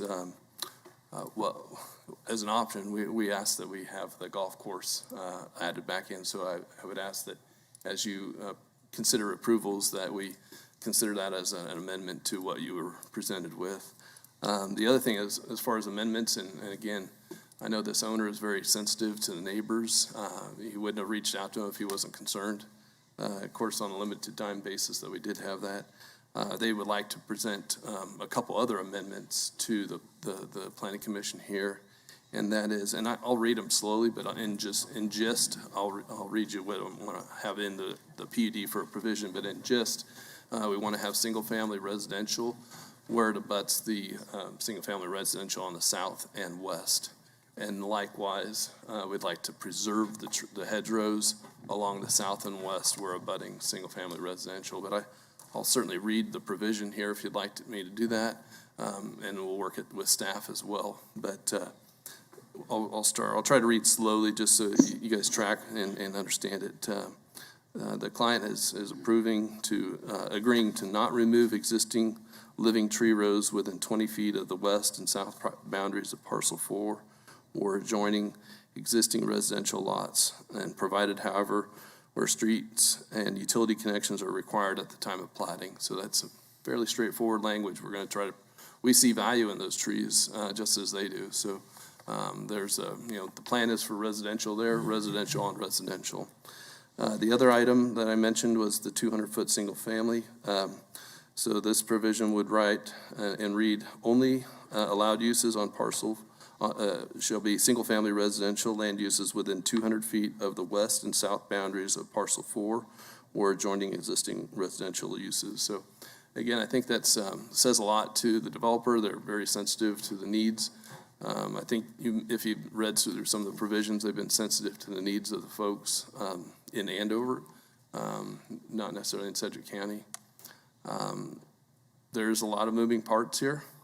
So I think, unless you have specific, I can go into a lot of details here, but I think it'd be better to just hear if you have any questions of me and I can answer them. Any questions, the agent? Got one comment.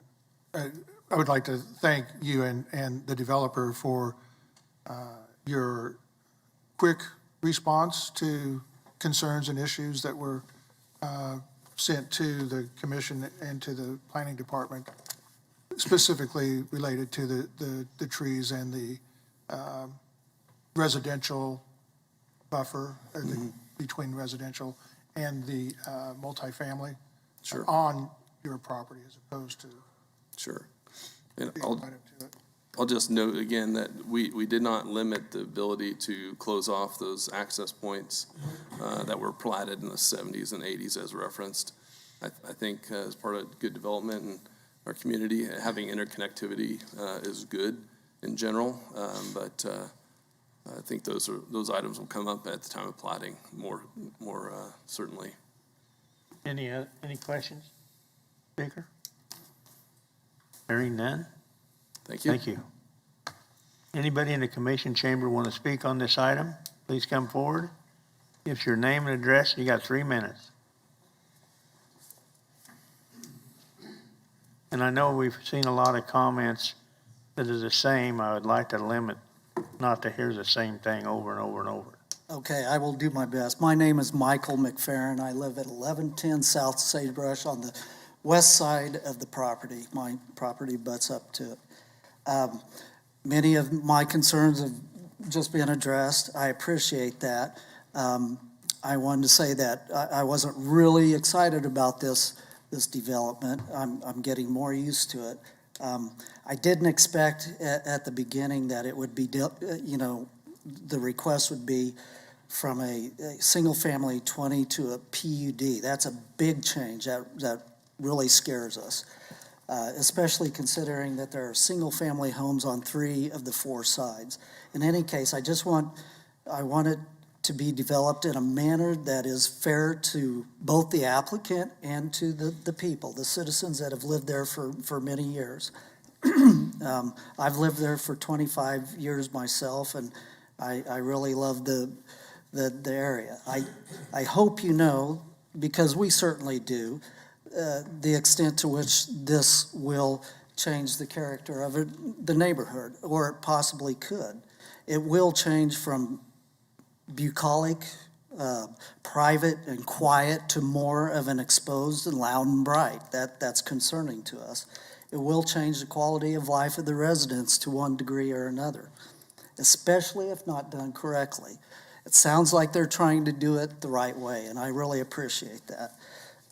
I understand that the feelings and emotions and the quality of life are not the entire story here. But with that said, with that in mind, I would, and again, these have already been brought up, and I'm sorry if I repeat them. The following 3 requirements be added to the PUD, and that's not removing the hedgerow and allowing access or some kind of access so that they can access and maintain it, because that provides me the privacy that I've loved for 25 years. So that's one thing. Maybe they could add a buffer zone, such as a gravel road or something, so that they could access and maintain it. I think this is also addressed, the single-family 5, or the two-family 3 is very concerning to us. The duplexes, the fourplexes, or whatever. We're single-family 5, and we would love to see single-family 5, just on the other side of the tree line. Then finally, the traffic issue, the egress and outgress of that area. That may be a platting issue, but we don't want all that extra traffic coming through there. That just would be very detrimental to us. So me and my neighbors hope that you can, at the very least, do this much for us. Do those 3 points. The hedgerow is a big deal. Removal of the hedgerow, concern about the duplexes, the increased traffic, the increased light and noise pollution. Sir, your time's I'm up. sorry. Okay. Can you So wrap up? anyway, I thank you for your time and your consideration. Any questions, the speaker? Thank you, sir. Okay, thanks a lot. Next speaker, please.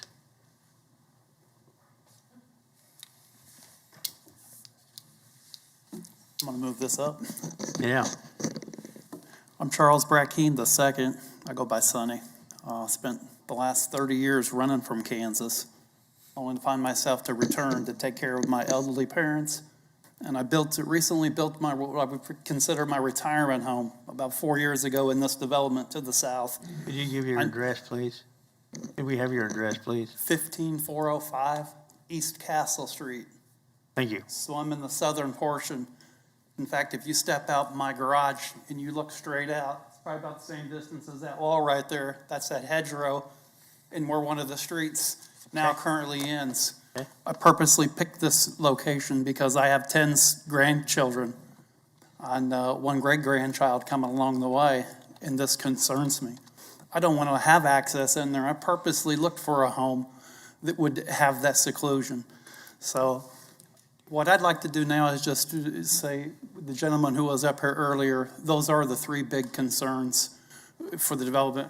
I do appreciate the attentiveness to listening to some of the concerns of the neighborhood. What we didn't get to see in the picture presentation earlier was the establishment of the homes to the west. And I think that would have been significant, and it's important to see what kind of homes and what you would typically see in this area. That's kind of what we're expecting to see if you had homes built to the north there. Thank you. Any questions of the speaker? Thank you. Thank you. Next speaker, please. Good afternoon. Good afternoon. My name's Jim Wilson. I live at 1049 South Sagebrush in Wichita, Kansas. I've been a resident of this area for about 38 years. I think the developer has made some nice concessions.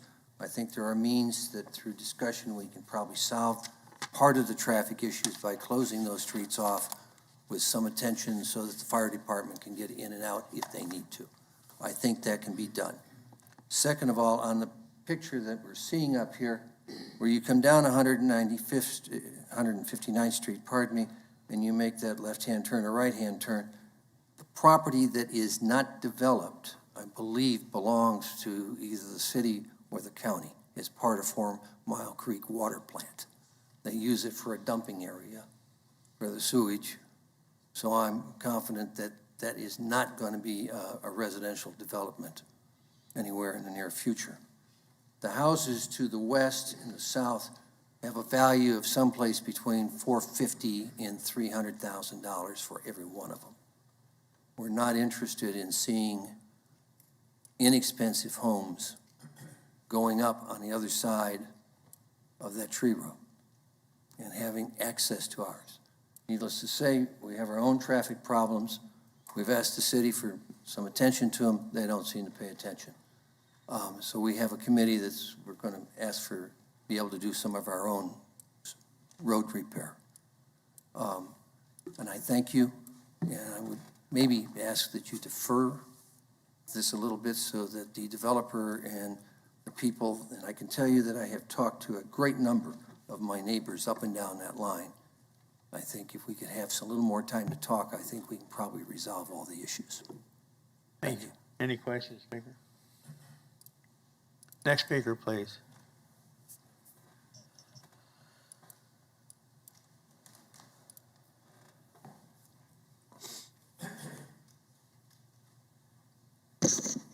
My name is Dane Jennings. I live at 1201 South Brookhaven Street in Wichita. Our property is the 5-acre plot at the southwest corner of Lincoln and Brookhaven. I must begin my prepared remarks by saying that I believe I and some of those in attendance are here to request the Commission's understanding and hopefully consideration of what, in my case anyway, is a rather benign request. In that view, I take a conciliatory stance. However, I must also say that I'm compelled to voice an opposite view and hopeful that members of the Commission will understand my view. For the past 19 years, myself and my family have enjoyed the privacy, the quiet, and the tranquility of living in a truly unique neighborhood with little traffic, no streetlights, privacy, and quiet that is certainly rare to find.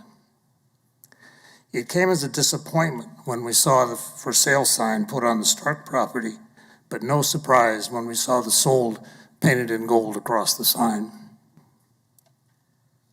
We knew that the property was and remained zoned as single-family residential with a measurable percentage within its boundaries being in floodplain. Our concerns were somewhat allayed about the potential size and perhaps the quality of the development. We and the neighbors received a letter from the Planning Commission at about the middle of June. It was a little bit confusing in that there was a bolded area with an arrow pointing to it, and it was not clear whether or not that was just the zoned area or whether or not it was the entire plat, the entire 122 acres. It wasn't until the signs came up on the evening of June 24th when my wife and I were coming home from dinner and saw someone putting the signs up, that it became evident that it was the entire property. That was only 2 weeks ago, including the week of 4th of July.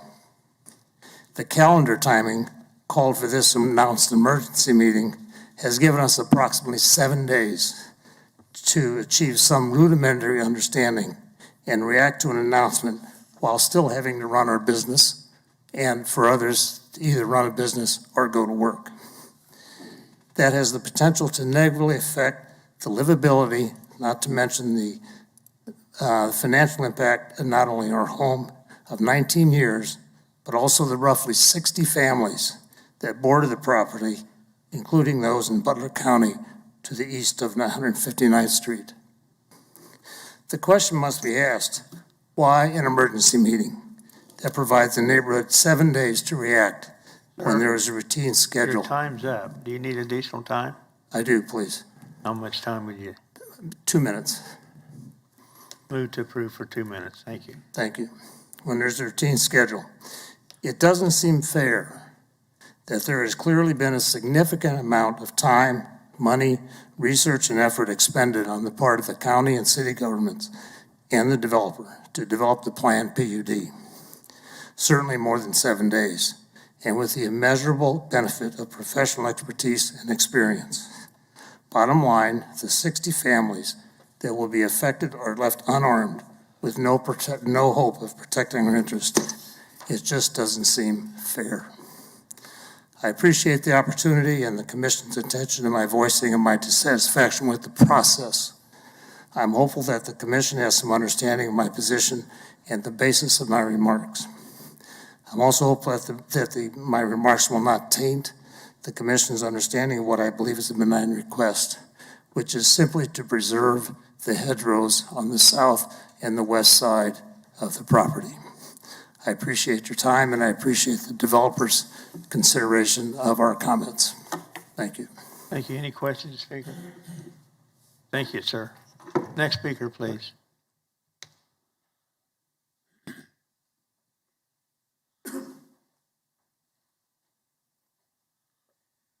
My name is David Gosha. I live at 851 South Sagebrush Court, just off of parcel 3 up here. The only thing that I'm really concerned about is the opening of Spring Creek Drive that would lead into there. The traffic that would come through there, not to count for some lost semi-driver, some tour bus company that just happens to be going in there for something to eat, that might end up on that street, on that road through there. There's a lot of children in here. This is a very area that of great concern of having the traffic going through there, especially when there's a lot of ample opportunity to put entryways and exitways through those areas. And again, I want to just amplify that this is kind of a quick meeting and there was not enough time for everything to be done. Thank you. Next speaker, please.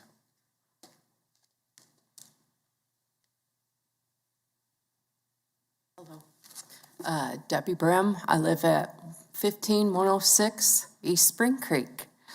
So my concern mostly is about the street opening up. We live 3 houses down from the hedgerow line. I love hearing that it's possible, hopefully, cross your fingers, that they don't open up our street. If people have company over and we do park, maybe one, if I have company, my neighbor across the street has company, there's not really enough room in the street to have 2 more additional cars coming down that street. And there are kids. We have 2 neighbors. There's only 7 of us that live on the street, 7 houses. There's 2 sets of neighbors that babysit, and they have small grandkids that come over, and they're constantly out in the street. Our street is also kind of the highest elevation, and so coming from the other way, that would also be high elevation. So I can only imagine that would be a hill if it did happen. And we're at plot number 3, which means, oh, I'm sorry, I'm nervous, which means we back up to the commercial spot. So that would be a lot of commercial traffic, trucks coming down our street, then turning the rest of the way into the subdivision. One thing that I want to mention is, well, I've been out of town, so I just got this, and also the information about the Kellogg expansion.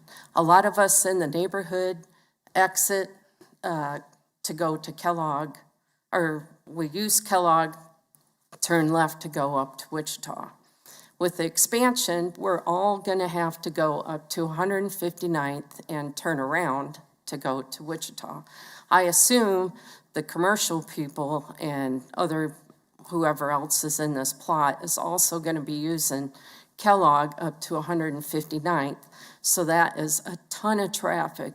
And I'm trying to think in my mind on Kellogg all the way out to the west side. There's probably no other subdivision that dumps right out onto a frontage road. And then on top of that, we'll have all of this traffic also. So I don't know how that's going to work. As far as the flooding, I'm glad they know it's a floodplain. But again, Spring Creek, if they build over there and some of their drainage comes, Spring Creek, where I live, is on top of the hill. So down where we turn on our street is low. Sagebrush comes down and then it goes up. So there's like 3 intersection of water, and it always floods when there's a lot of rain. And I'm concerned that we're going to get more water because it's going to be all concrete and buildings over on that side because it's commercial. But hopefully, my main thing, don't open up the street, and please think about the flooding. I mean, we're not in the floodplain, but we do get a lot of water. I will tell you that this will have to be platted, the drainage, traffic engineers will look at the traffic, all that will be addressed when the plat's done. But thanks for your information. Thank you. Next speaker, please.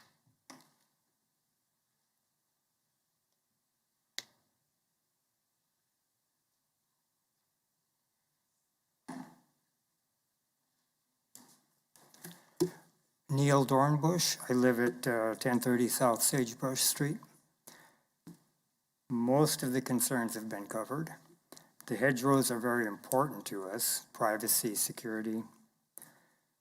The direct access roads, the 2 of which have been pointed out, I'd like to highlight that they were originally put in as access between 2 single-family residential areas, not single-family and commercial, or single-family and multifamily.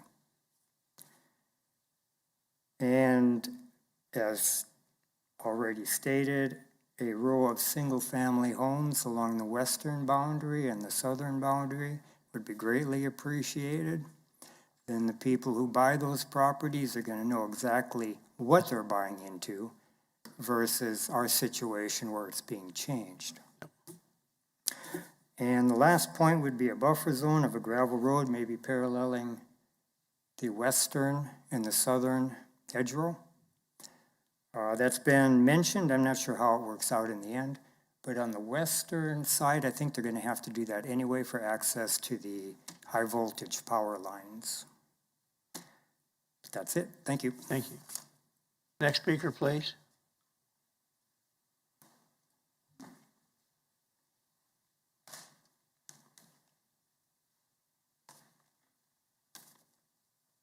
I'm Jill Dankert, and I live on 911 South Sagebrush Court. Okay. And there's 2 concerns I have. The school children, they have buses that come out there, and they do busing. And I don't know if that's going to affect the in and out, the exit and entrance. And there's also a natural habitat that's going to be affected. They have like deer, bald eagles, that kind of thing, if that would be taken in consideration in the area. And I think everybody else talked about what I need to talk about. So the body of water out there, there's a creek that's out there off of Brookhaven that runs. I don't know how they would handle that. So I guess that's all I have. Thank you. Next speaker. Anybody else want to speak on this item? Is there anybody virtual want to speak on this item? I do. I do. Okay, first one, give us your name and address. Philip Graves, 15031 East Morris Street. My house backs up onto sagebrush. I want to echo many of the same concerns. None of the people in the neighborhood want that hedgerow removed. Additionally, we'd like a buffer between whatever is built on the other side and the hedgerow. We do not want any access to our neighborhood. Those streets need to remain closed off. We already have enough traffic problems as it is. I have small children and I'm terrified of them being anywhere near sagebrush already. This will just add more and more traffic to our neighborhoods. We do not want those streets opened. And we don't want any multifamily, period, but definitely not any multifamily that backs up to any of the hedgerows. We definitely would prefer that those be single family that backs up to the neighborhood. We really just don't want to have to see or hear or deal with that development. Let them be on their own, let them build their own access in to the land, but not use our neighborhood for access. Those are my main 3 points. So I think I just want to echo that all my neighbors definitely agree upon. Thank you. Thank you. Next speaker, please. Oh, I want to add one more thing, if I could. I am in real estate, and I know for a fact that if they don't follow those guidelines I placed out, it will destroy the value of these homes. I have a listing on Sagebrush itself that was listed at $295 and under contract, and so you got anywhere from $300,000 to $400,000 of home values that will be destroyed if they don't build comparable homes on the other side. Thank you. Next speaker. My name's Julia Zahn. I live at 15320 East Castle Street, and I echo the same concerns. But one of my biggest concerns is just that Castle Street not be opened up as so people could drive through it, because we have lots of kids in this. It's like a cul-de-sac right now. We have lots of kids that ride their bike, and we bought our property because of the picturesque, beautiful, quiet behind our home, and so just that there would be a buffer and the hedgerow would be maintained. We would appreciate that, and we echo what everyone else has been saying. Thank you. Thank you. Is there any other speakers virtually want to speak on this item? Hearing none. Yes. Give us your name and address. My name is Robbie Burke. I live at 15115 Spring Creek Drive. I'm also on one of the dead ends that they're probably wanting to break through. I just wanted to echo everybody else's sentiments that I agree with a lot of them, that we would like to have a buffer between this zone, and I prefer no commercial. And that's all I need to say. Thank you. Is there anybody else virtual want to speak on this item? Yes, I would like to. My name's Taylor Snyder. I live at 1315 South Brookhaven Street. Again, I'd like to, I don't want to be repetitive, but I do want to echo this same concerns all my neighbors have spoke to. My main concern, though, as Philip mentioned, is the home values going down. I definitely would not want to see any multifamily homes at all. Comparable single family homes, I feel is very acceptable. But that's my main concern is seeing the value of our homes decreased. So that's all I've got. Thank you. Thank you. Is there anybody else virtual that wants to speak on this item? Anybody else? Hearing none, the applicant's got 2 minutes to rebuttal. Before he starts, I want to say, appreciate the way all of you conducted yourselves in speaking to us. Sometimes this gets a little bit out of hand. You guys did a very nice job. Go ahead, Brian. Sir. Go ahead. Okay, thank you. I wasn't sure if I heard someone online there. Sorry. Yes, sir. I'm online. Okay, I did hear someone. Yeah, apologies. I'm on my phone, but evidently I had to unmute the virtual session to get it to work. My name is Lance Lindholm. My wife and I live at 15310 East Castle Street. That's on directly abutting the property in question on the south side. We've lived there for 25 years. Most of the concerns I'm echoing of my neighbors. We also directly would be affected by the extension of South Ridgehurst Circle south up into the development. Obviously, the hedgerows obviously comparable, not just single family, but comparable single family homes and hopefully a buffer. But those have hopefully been addressed. But the remaining huge concern of ours is the extension of those two, what you call stub streets, into the neighborhood for all the reasons mentioned. And that is like the primary reason that we bought our home 25 years ago, and most of my neighbors and really like the area because there's no traffic. And that's not that particular street doesn't just affect us. It affects probably at least 20 homes in that neighborhood. That's no through street at this point, would become a very busy street. And so that's my main concern. Thanks for your time. Thank you.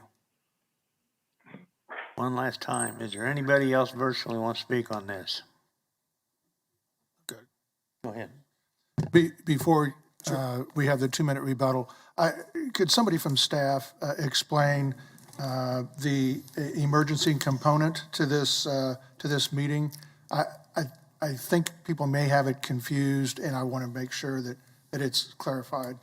Yes, thank you, Mr. Green. We were planning on doing that at some point. So the notifications that went out, when COVID hit in 2020, we had to change the bylaws for the Planning Commission meeting.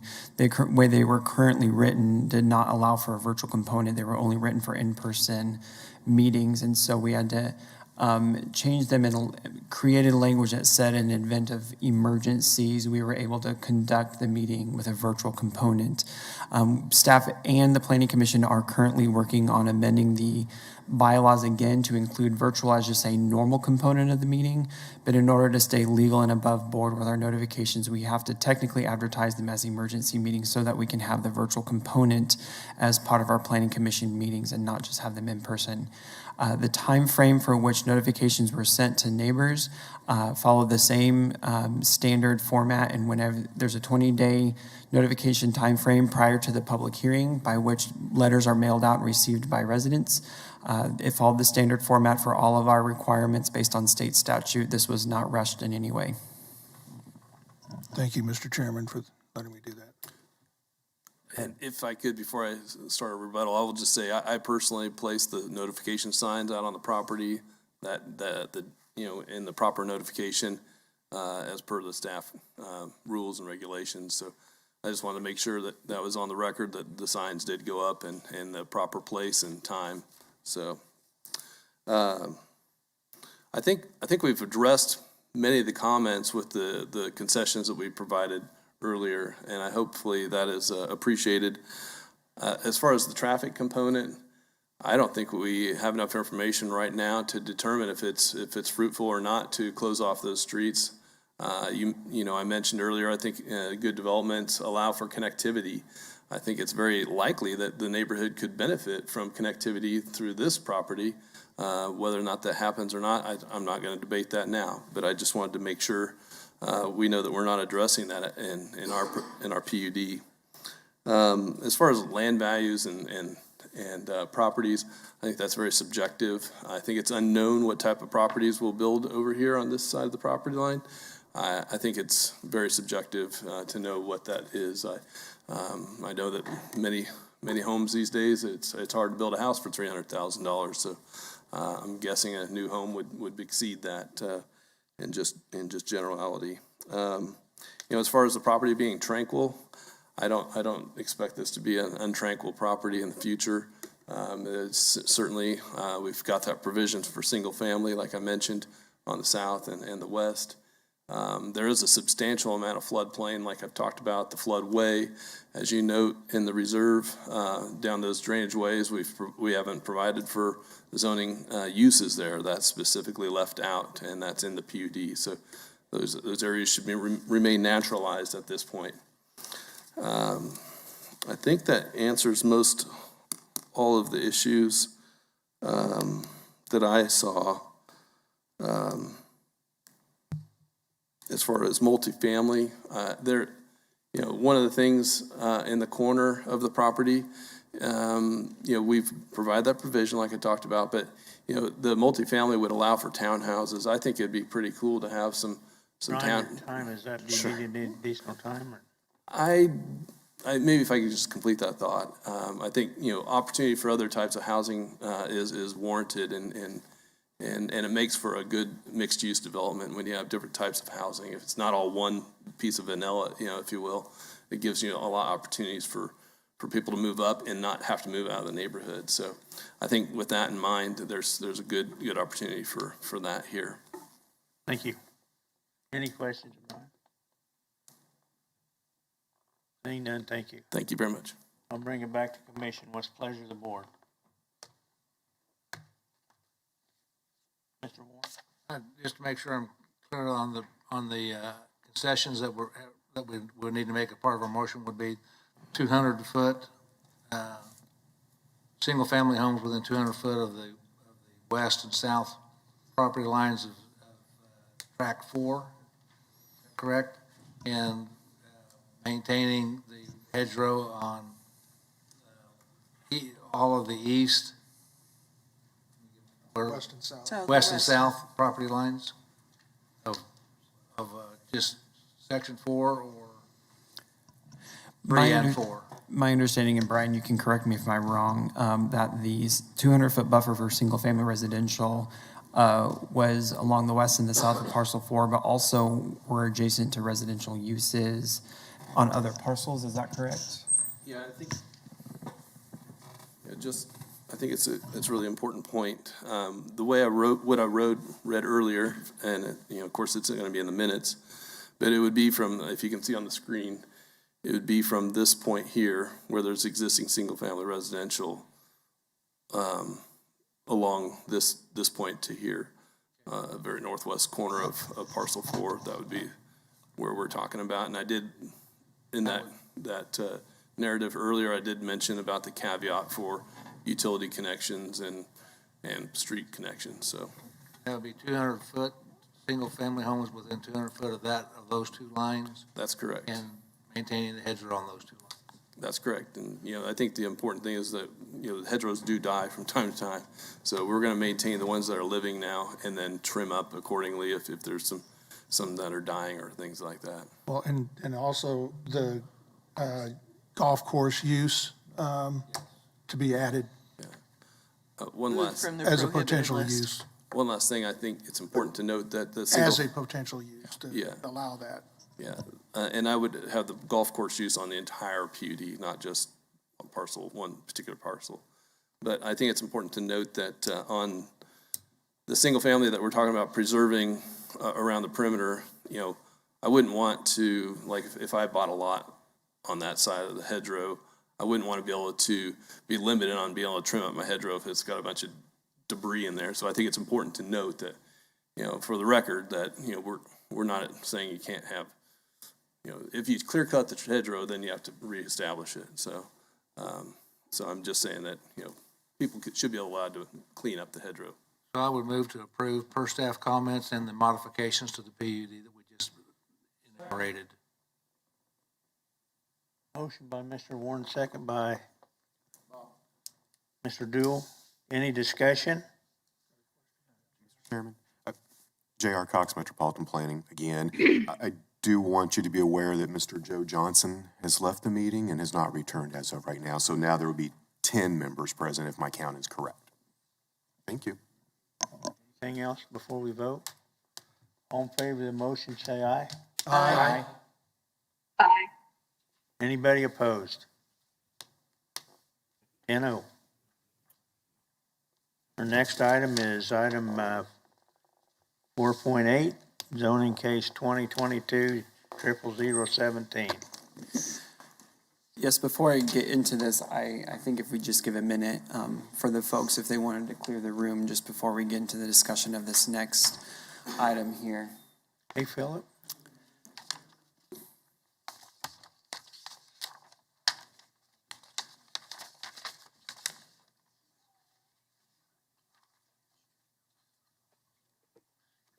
Oh, maybe I messed up.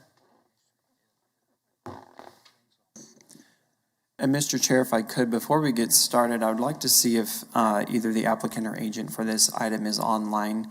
I don't know if they've called in and we just can't recognize their name. But before we get into this, determine whether or not if there's an applicant or agent online. We have reached out to him prior to the meeting and we've actually called him during the meeting. Have not got an answer, but either Mr. Philip Brufo or anybody representing Mock Property Management, are you with us here at the meeting online?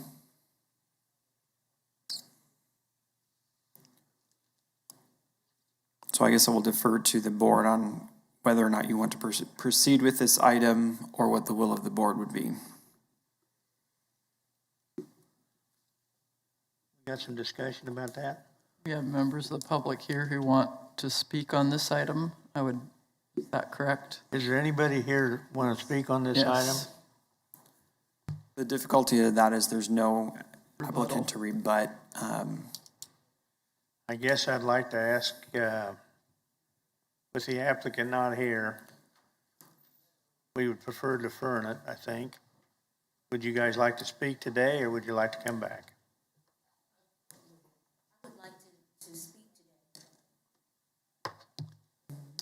today. Can we do that and just hold that for the record till the next meeting? Law was going to comment, I think. This is Jeff Anson, Assistant City Attorney. The unfortunate part of allowing for public comment is the applicant does not have a chance to hear it, cannot rebut. Unless we have a particular way of getting them a copy of a transcript to address that, that's very difficult. I appreciate the individual's efforts and times to show up when the applicant does not. That's kind of a problem. We've run into this seemingly more frequently in recent times than in the past. And we're going to have to make sure we do that at the start of the meeting from now on to make sure we catch that. But that's my big concern. The other thing is if the applicant can continually not show up, we won't act on the, does it go away or does it stay in limbo? I've never been associated with it where they miss more than once, but you can take no action on an item and they would at that point have to reapply. I believe I said it's kind of outside of what I've run into. I'd have to check on it. Mr. Warren? Jeff, can we hear public comment but defer any decisions to the next meeting and then just read their comments into the record? You can. We've done that before. And last time that, in a previous case, we went ahead and voted on it. If it was in favor, if it was a negative vote, I would probably have been more concerned because of the ability to rebut. You can do it, but we just have to make sure before the next case is that the applicant has a copy of the transcript. Can we get that fast to read and go over, or maybe it can be summarized? We at least can give them a draft copy because the next meeting they approve the minutes, but we at least can provide them the draft copy of what the public comment was.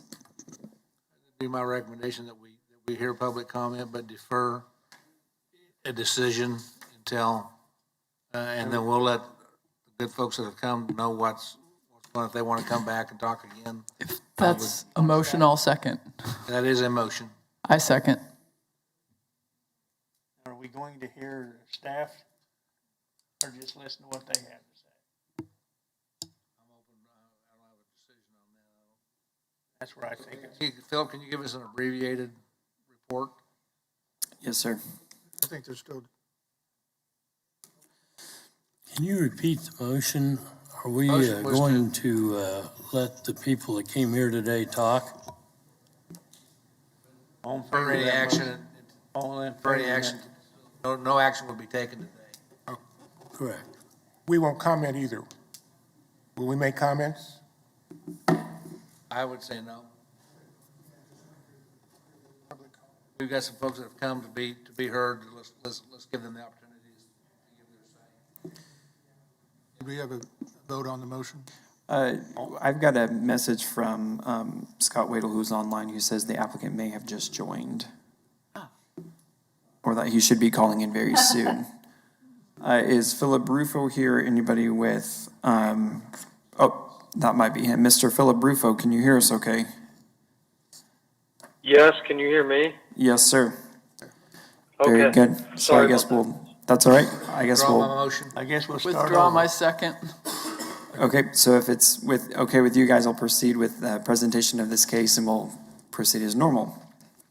Okay, Zone 2217 is an application to rezone from single family to two family on a property located on the east side of West Fairmount Avenue, just north of 25th Street, as you can see on the screen. The interesting thing about this case is when this case was originally submitted, just the way the cycle was at that time, it did proceed to DAB prior to the Planning Commission meeting. At the DAB, a presentation was made. My understanding is that the DAB did not have a favorable recommendation for this case. The applicant chose to defer the Planning Commission meeting before it even came. And what he did is he provided a changed design of his duplex in response to the District Advisory Board meeting. So Planning Commission has not heard this case before. The District Advisory Board heard it once. It will also be going back to the District Advisory Board next Monday on July 11th. This is one of those cases where staff provided a suggested architectural design. Again, they were not requirements. My understanding of the District Advisory Board was not that they were going to require a different design. Their recommended action was that they wanted to deny the zone application altogether. That was their original recommendation. In response to that recommendation, the applicant provided, he changed the design. The design that you have in the packet is the one that was submitted, which brought it back to Planning Commission, so you have that to consider. Again, architectural design was not required by staff. It is now up to the Planning Commission to determine if they stay as suggestions, but the design that he submitted, when you look at the different factors of, number one, he took out a garage. There's no garage facade on the front. There's no garage at all. He provided a pedestrian scale entrance. There's more than 10% transparency on the front. There's variation in the roof design. There's siding materials and things like that that the applicant is looking to conform to these principles, despite the fact that he technically is not required to do so. My understanding that this was his effort to potentially get a favorable recommendation for a zone change to duplex or two-family zoning. As you can see on the screen in front of you with the zoning, all the properties surrounding this location are single-family residential. History of this site. This property was platted in 1910. There have been no zoning actions on the case. If you're looking through historical aerials, there used to be a house on a considerable amount of time ago. I don't know exactly when it was removed, but the site is currently vacant. Conformance to the comprehensive plan, it identifies the site as appropriate for residential development. Staff finds it also in conformance with the Wichita Places for People plan, which strategy number 5 says to provide a diversity of housing options within the established central area. This area is identified as an area of stability, which says that it doesn't need quite as much investment. Obviously, building an additional home on this site will add to the stability of the location. This is also in the Northeast Heights Neighborhood Comprehensive Plan Amendment area. The policies of this plan, this proposed rezoning aligns with policy 1 that says it is recommended that the Planning Commission find that more intensive development is appropriate within the neighborhood. This specifically mentions that the most appropriate intensity is at the immediate corner of 21st and Oliver. However, the amendment emphasizes that these policies apply to the entire amendment area, which this area is included. Duplex and single-family developments are considered compatible uses in that there is instances of duplexes within single-family neighborhoods throughout the established central area. The Neighborhood Heights Neighborhood Comprehensive Plan, the land use map identifies a subject site appropriate for residential suburban development. A duplex development or a duplex on this is an example of residential suburban development. Staff recommendation is for approval. Again, architectural designs are just suggested from staff.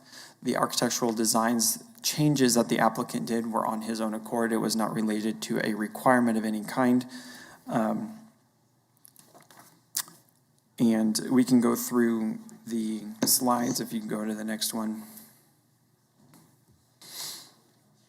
As you can see, the site is currently vacant with single-family homes developed around it. There is an alley behind this property. The alley is unimproved and likely not necessarily accessible all the way down the alley, depending on the condition of it and whether or not people are utilizing it when they're not necessarily supposed to. Next picture. This is the land use map showing residential development. Next picture. This is the Neighborhood Heights area, and you can see this property is located up in here where its residential development is considered appropriate. Next picture. This is the floor plan of the proposed duplex that the applicant changed to. You can see that the front entrance is not too far set back from the front of the house, making it a lot more prominent towards the street in a pedestrian scale. What would have been potentially a garage up in the front has been changed over to a bedroom. So again, you have a much more pedestrian feel and not just a garage frontage on the front of the house. Instead of having the two things right next to each other to where you have a mass in the front, they broke it up by having the front door on one, the bedroom, and then the front door on the other, and a bedroom. So you actually have some variation versus having it just a mirror image. Next picture. This is the elevation of the front. You can see the front door with the gabled roof of the bedroom and windows, obviously repeated on the other part of the duplex. Again, a improved design versus having garage doors in front. You have a lot more transparency, which provides safety and eyes on the street. You have gabled roofs on the bedroom that help break up the mass of the roofing that's behind it. Next picture. And the side elevation. Next picture. This is looking at the site. It is a considerably small site. I believe it is a 50-foot wide, and this is usually where the struggle has come of how to provide duplexes on minimal-sized lots with like a 50-foot frontage. If some were driving down the street, they may not realize it's actually its own separate lot. Next picture. Looking to the house to the north. Next picture. I mean, that's to the south, my apologies. This is looking across the street to the south. Next picture. This is looking at the property to the north. Next picture. This is looking at the alleyway from 25th Street. And this is looking from 26th Street as well. So in a sense, there is potential access from the alley, but it's unimproved. It's not paved. There's not even wheel tracks. It's potentially just used more as a utility easement despite being technically public right-of-way as an alley. Next picture. And that might be it. I can stand for any questions. The alley is public right of way, but it's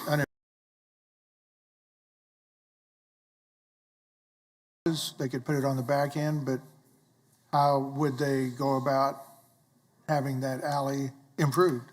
Is it by petition? They would work with the Public Works Department. Likely it would be a petition, but it may work like the street petition does if people want to pave streets of getting 51% of the property owners along it and getting it assessed to the properties. Any other questions? There's Has there been any comment from the neighborhood concerning this project? I believe we have individuals here from the neighborhood, who will provide comment later. You clarify, the DAB saw this before the new design was presented, is That is correct. They have not seen this design. Just with the cycle, because DAB meets once a month and Planning Commission meets twice a month. When it was originally supposed to come to the Planning Commission, it went to the District Advisory Board first, based on how the dates lined up. That was like the Monday before, and after the District Advisory Board meeting, the applicant chose to defer the case prior to the Planning Commission considering it. And there's currently a requirement for off-street parking, one per Right, and unit? off-street parking can be done on a driveway. So So the intent would be to be a driveway headed beside the Yes, they would have to provide one off-street parking space per unit. And what did you say were the main complaints from the District Advisory Board? My understanding, I did not present at the District Advisory Board, I was at a different one that night. My understanding is that their recommendation was for denial of the zone change together with my understanding would be that they didn't feel a duplex was an appropriate use. I don't necessarily know if it was based on design. I think their understanding was more of it just being a duplex, not being an appropriate use given the single-family residential around it. Philip, none of your drawings on this one showed how the setback from the front of the house to the street. Is there enough room for two cars to be in that single driveway, or is that just enough room for one? Likely just enough room for one, considering how much depth of the lot he'll need to use for the structure. The setback in TF3 is 25 feet from the property line, and technically parking is not permitted within the setback. So if he's going to provide off-street parking outside of the setback, he's going to have to set the building back even farther in order to provide that parking space outside of the front setback. Any other questions of staff? William Baker. If the lot's 50 foot wide, a parking spot is approximately 10 feet wide, you can get 5 parking spaces in front of that building. He said that if it's 50 foot wide, you could get 5 parking spaces in front. Again, the stipulation in residential zoning is that parking is not permitted within the front setback. So as long as they have enough, if they set the building back far enough to provide parking outside of the front setback but in front of the building, they could provide additional parking spaces if they wanted to. Well, and they will meet the minimum requirement for parking of 1 per unit. That is correct. And it appears as though there would be sufficient street parking too, if necessary. Right, if there's additional people who need to park vehicles, they're just required to have 1 per unit. Yeah, I know the aerial shows a couple of vehicles already parked on that street, so it's not like it'd be unusual. Williams Bay, did you have a question? No. Answered. Okay. Any other questions?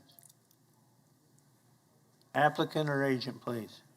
Give us your name and address. You got 10 minutes.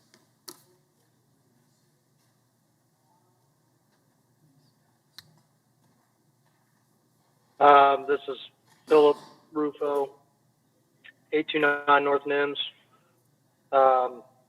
Yeah, we provide off-street parking. I don't have a whole lot to add to this. So I'm just looking for approval to, I mean, this is a new design we want to try to utilize in other places too. But for right now, just looking to get that zone change and approval on this if that happens. So might be able to answer some other questions for you, but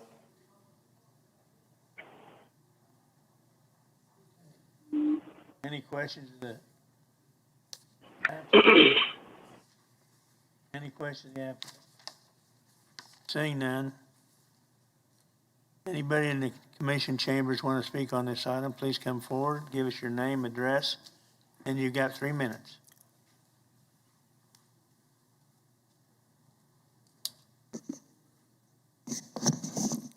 Good afternoon, and thank you for the opportunity to speak.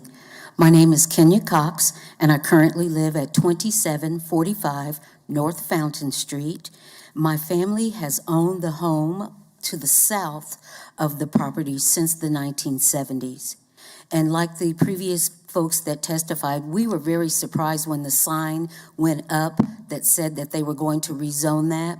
We knew that it was a possibility that they would put another home in there, And although that would be tight, we welcome that, but a duplex was something that we were definitely not expecting.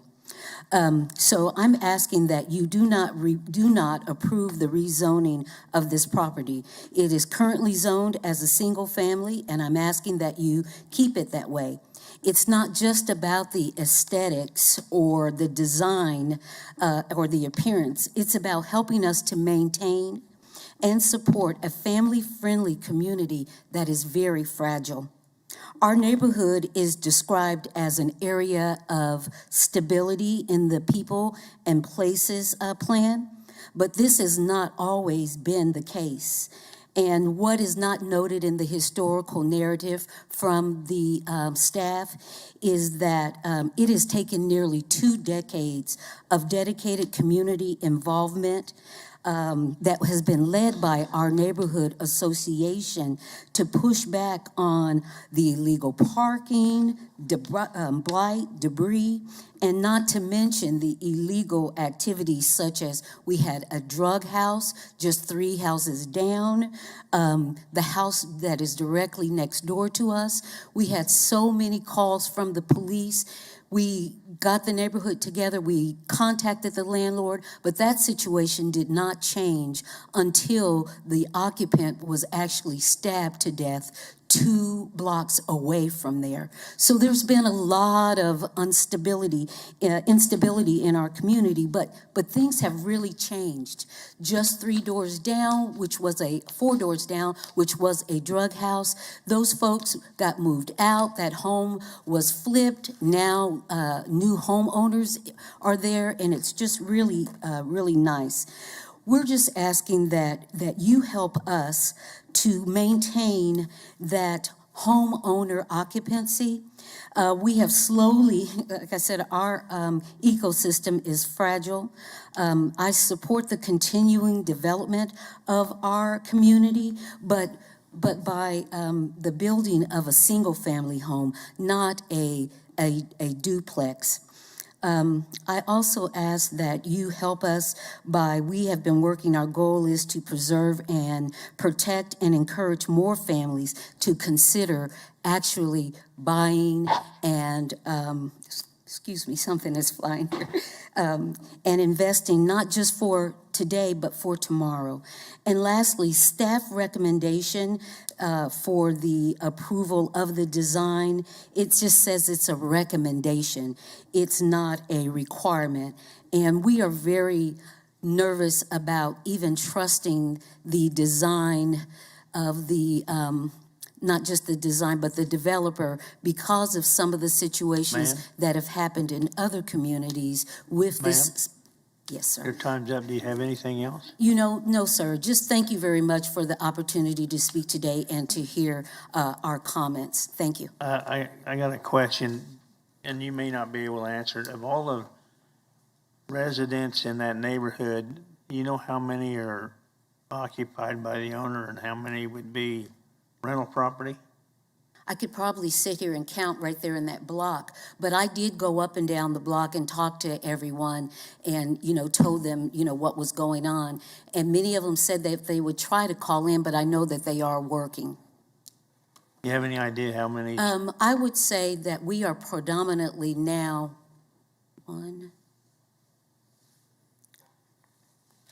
I'd say the majority is homeowners and not renters now. Thank you. Next speaker, please. James Roseborough, 4518 Greenbrier, and I'm the president of the Northeast Heights Neighborhood Association. I want to concur with what Ms. Cox has presented before you, and I just want to say that in my neighborhood up there, individual home ownership is highly important to us. I learned something 2 months ago that I did not know till this zoning cases came up, that our neighborhood is slowly gone from single family, individually owned, to corporation and bank owned. And just right down the street from where we're talking about here, it was a house that is small, that was somebody offered an enormous amount of money above what was asked for. And if we want to go on and keep our single family units intact and keep our young people and the senior citizens able to afford a place to live, we got to protect single-family units. And I do not see that space being made a duplex or better. If you haven't looked at that place, go look at the driveway in there. It's not big enough for two homes. I don't care if they're duplexes or whatever they are. We'd like to keep it as it is, single family. We look for development, but we want something that's going to be put there that our young people can afford in the future. Now, I do not know what this developer is proposing to do, but I'm assuming he's going to rent that house out, and he's going to make money off of it. And I don't think, we don't want that. If he put a single-family house in there and rent it, that's him. But a duplex and that, no. Keep our neighborhood in thought when you think about what you're going to do here today. We want to keep it single-family because we want to keep it that way, and we're encouraging people that's selling in that area to sell to families, not corporations and banks. Thank you. I'll answer any questions you have for me. Questions, Speaker? Hi. Mr. Roseborough, are there any duplexes that are successful in your neighborhood association? And I'm asking this question because this is a tough one for me. Love single family and home ownership, but I'm also seeing how the rising prices and the lack of available land is causing the home ownership to be out of reach for a lot of families, where a nice new duplex could be a great option for them to live in a lovely neighborhood at an affordable price. And of course, other multifamily aren't being built affordably and in affordable neighborhoods. So do you see any, do you have any experience with duplexes that have been successful? Yes, we look at the one right on 26 and Hillside, just right up the street from it. I do believe that all those homes have been sold or been rented already. And that, so I could have to say that one is successful. And what do you think makes for a successful rental property in an area where there's predominantly single family? Well, number one, if we get landlords that's got rental properties, if they keep it up, if they keep up the properties, they won't have a problem. I'm looking at one I'm working on now over on Lumen Street, not quite in my neighborhood, but the landlord's just not forcing the tenants to keep the property up. And as Ms. Cox said before, if you see that, you get drug dealers, you get everybody coming into the neighborhood, and it's a good possibility that could happen in our neighborhood, and we have fought hard over the years to keep that out of it. In my experience, a strong neighborhood association is what keeps the drug dealers out, because true. you will hold the landlord accountable. Could you see that happening if this were to be approved? I don't foresee it happening because, number one, the landlord is not in our area. Okay. I heard where he came from, and I looked at this application. For some reason, I was looking at Andover or someplace where he was from.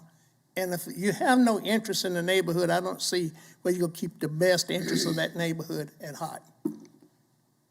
Okay, thank Any you. other questions? Thank you, sir. Okay, thank you. Thank you for hearing me. Is there anybody virtual want to speak on this item? Anybody virtual? Hearing none, the applicant's got 2 minutes of rebuttal.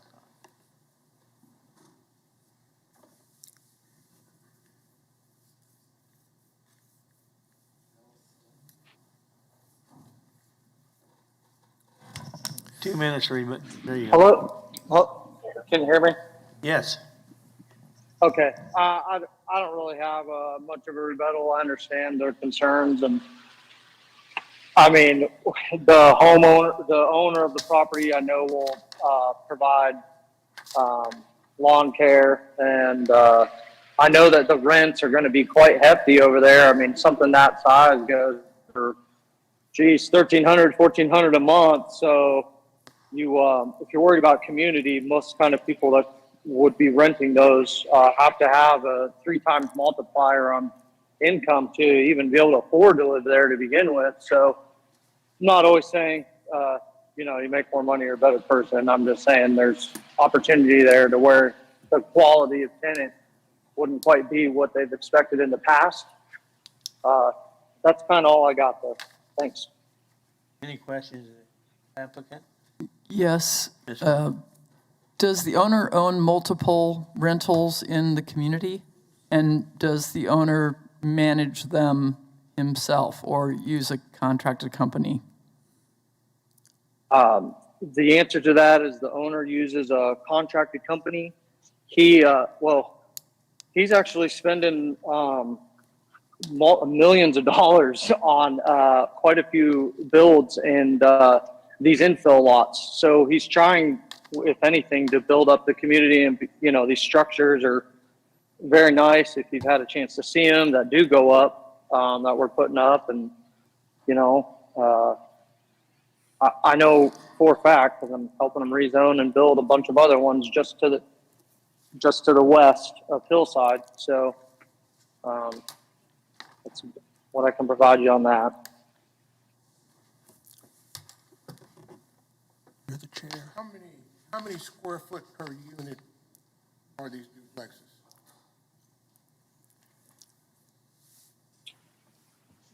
I have to look on the prints real quick. Is there a way for me to, since these are new builds, I think there are over 1,200 per side, but I need to check.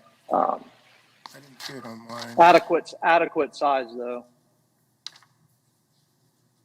Let's see. Does this not list the total square footage? Hang on, I'm gonna pull that.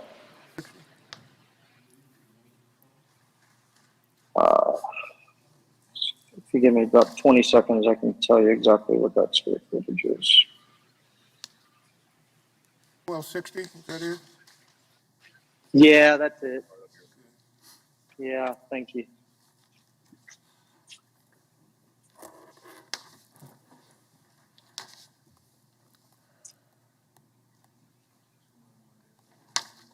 Did that answer your question? Commissioner Fox, you're the chair. Oh, what happened to, I would entertain a motion on this item. Before we do a motion, I got a question. Actually, more of a comment. Staff, I don't know if it was on this particular one that said that looking at the drawings where you've got the fourth bedroom. Originally, that was had a garage. Yes, the original design was the typical duplex design that we see where there's garages prominently out front and everything kind of tucked behind it. And I do want to make a comment. I know that for a builder, this is very difficult. Yeah. To make a plan work that is more architecturally pleasing to the nature of the neighborhood. So I do appreciate that effort was made to make some adjustments to the design. But the trade-off is now you've got a property that went from a 3-bedroom house to a 4-bedroom property, which means that if you've got teenagers, there ain't no way you got enough parking space. So I would, from a practical standpoint, a floor plan that's got 3 bedrooms, 2 bath, is going to fit a lot of families' need, and you might be able to get by without a garage. But if you got a 4-bedroom property and teenagers, now you've created a problem, that flips that. So I guess I want people to look at this and say, aesthetics is important, but it's not everything.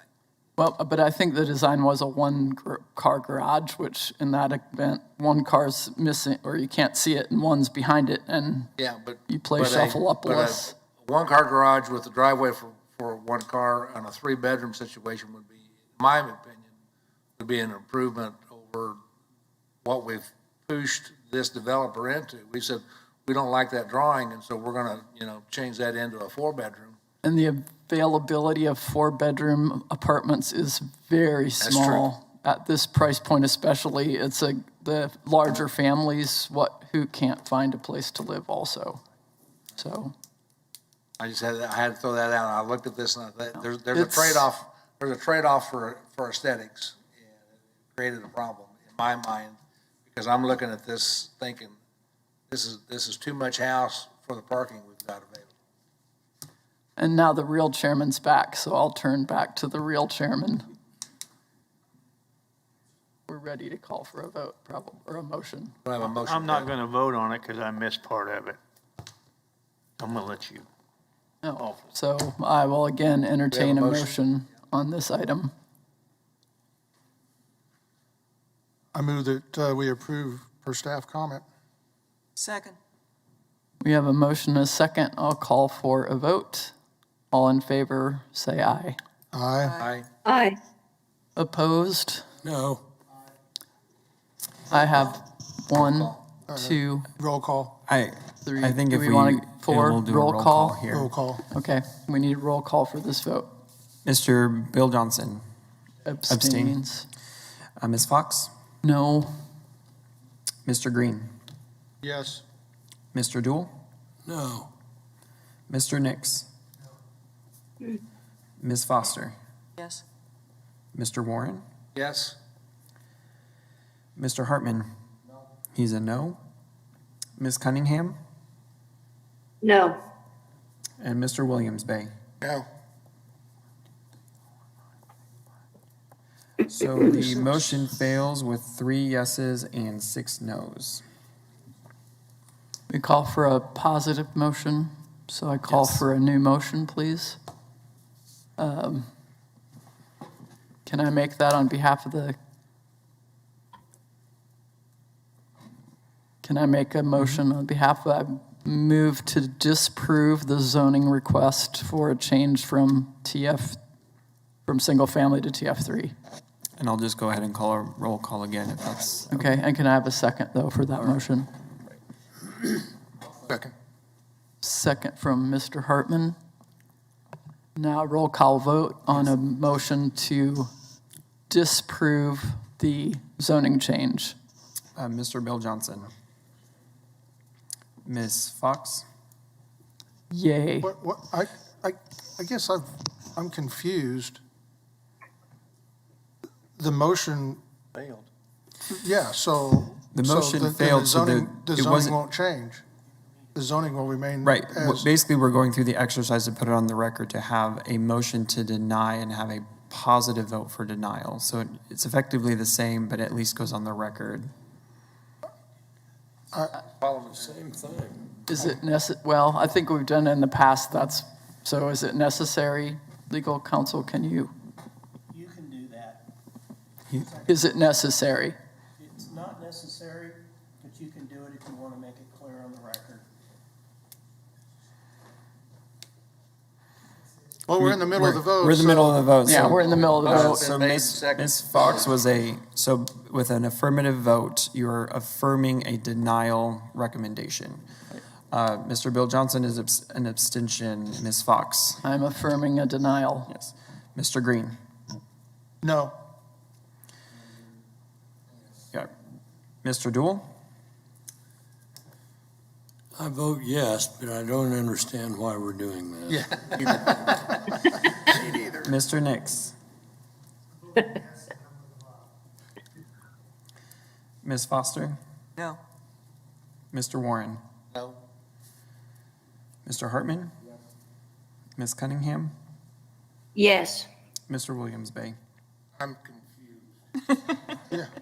Because we had a negative motion, when we state the motion as a denial and then get positive, then we get a majority vote for the denial, it's clearer on the record that we denied the motion for zoning.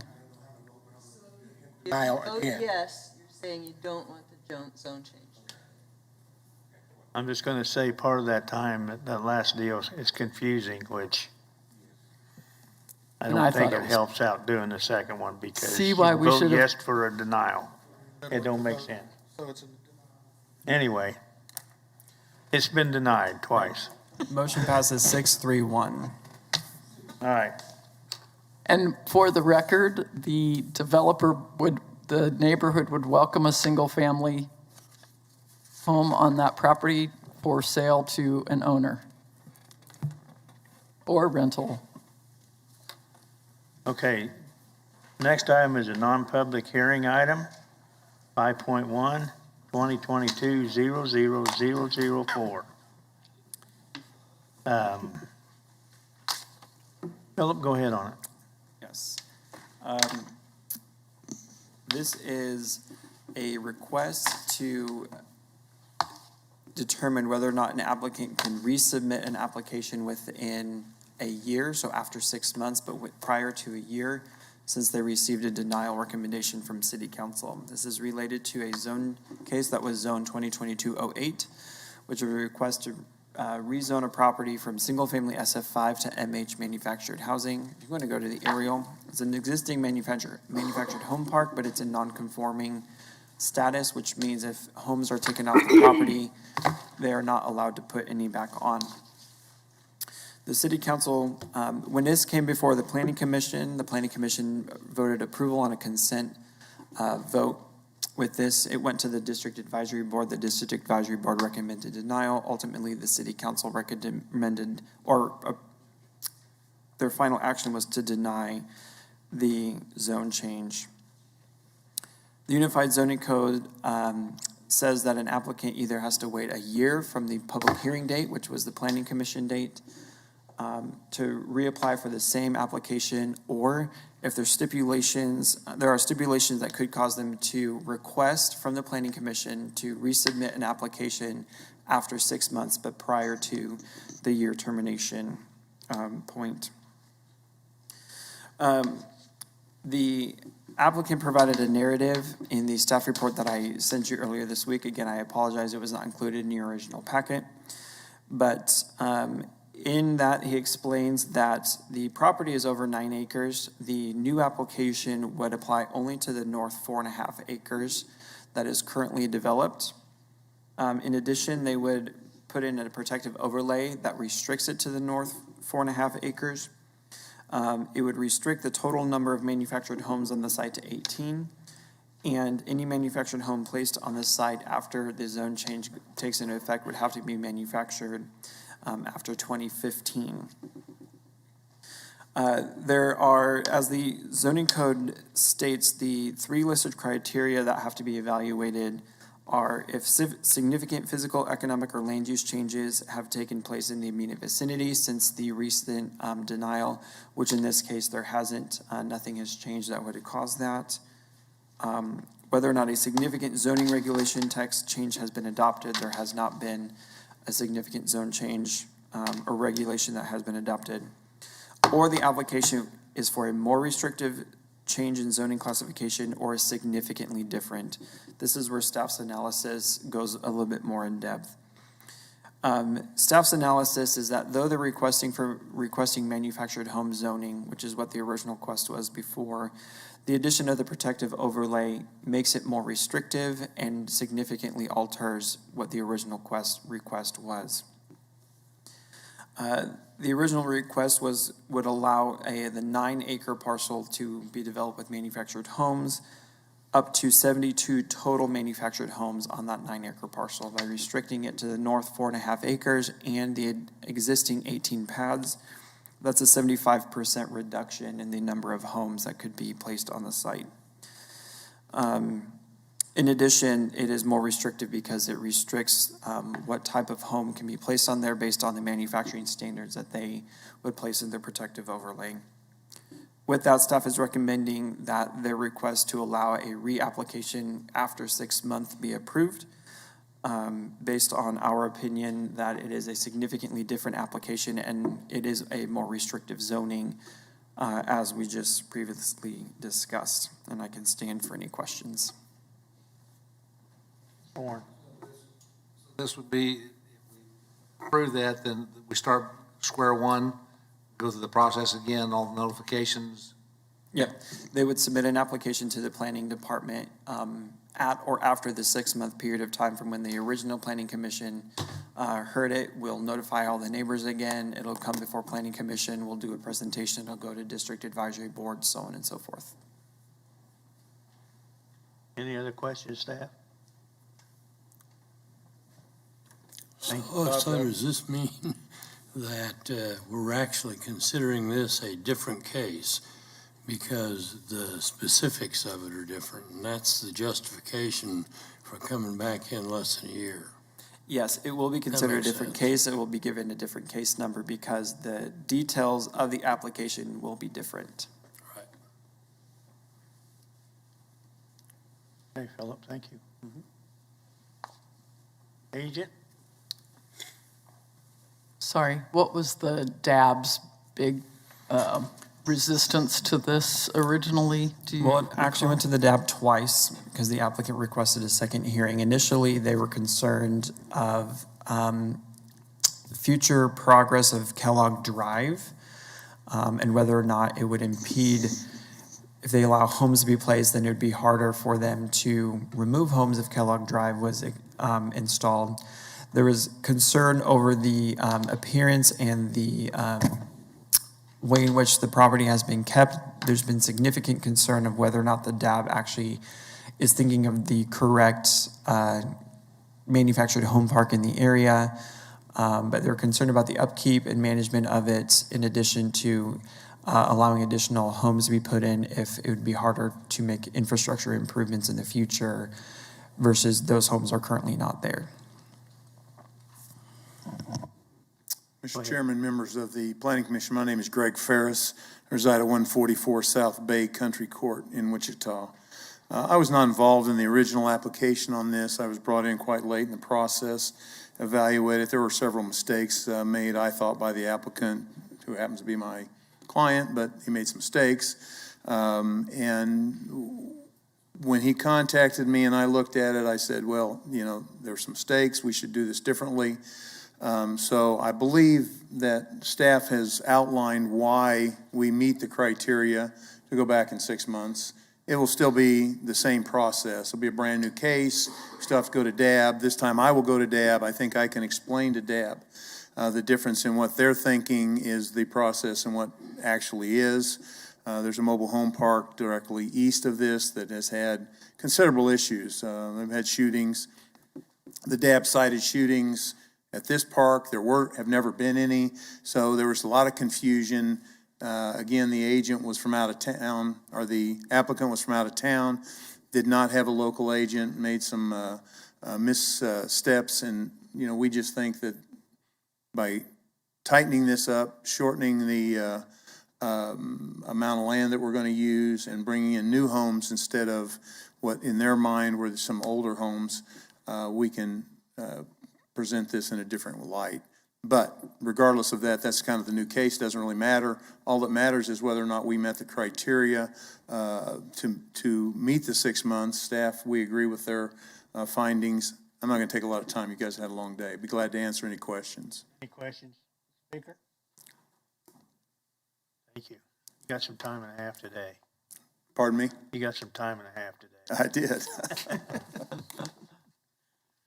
Okay, bring it back to the board. Mr. Chairman, I move that we approve the request and let the applicant know that we can hear this case no earlier than September 3rd. Second? Motion by Mr. Green, second by Mr. Warren. Any discussion? All in favor, say aye. Aye. Aye. Anybody opposed?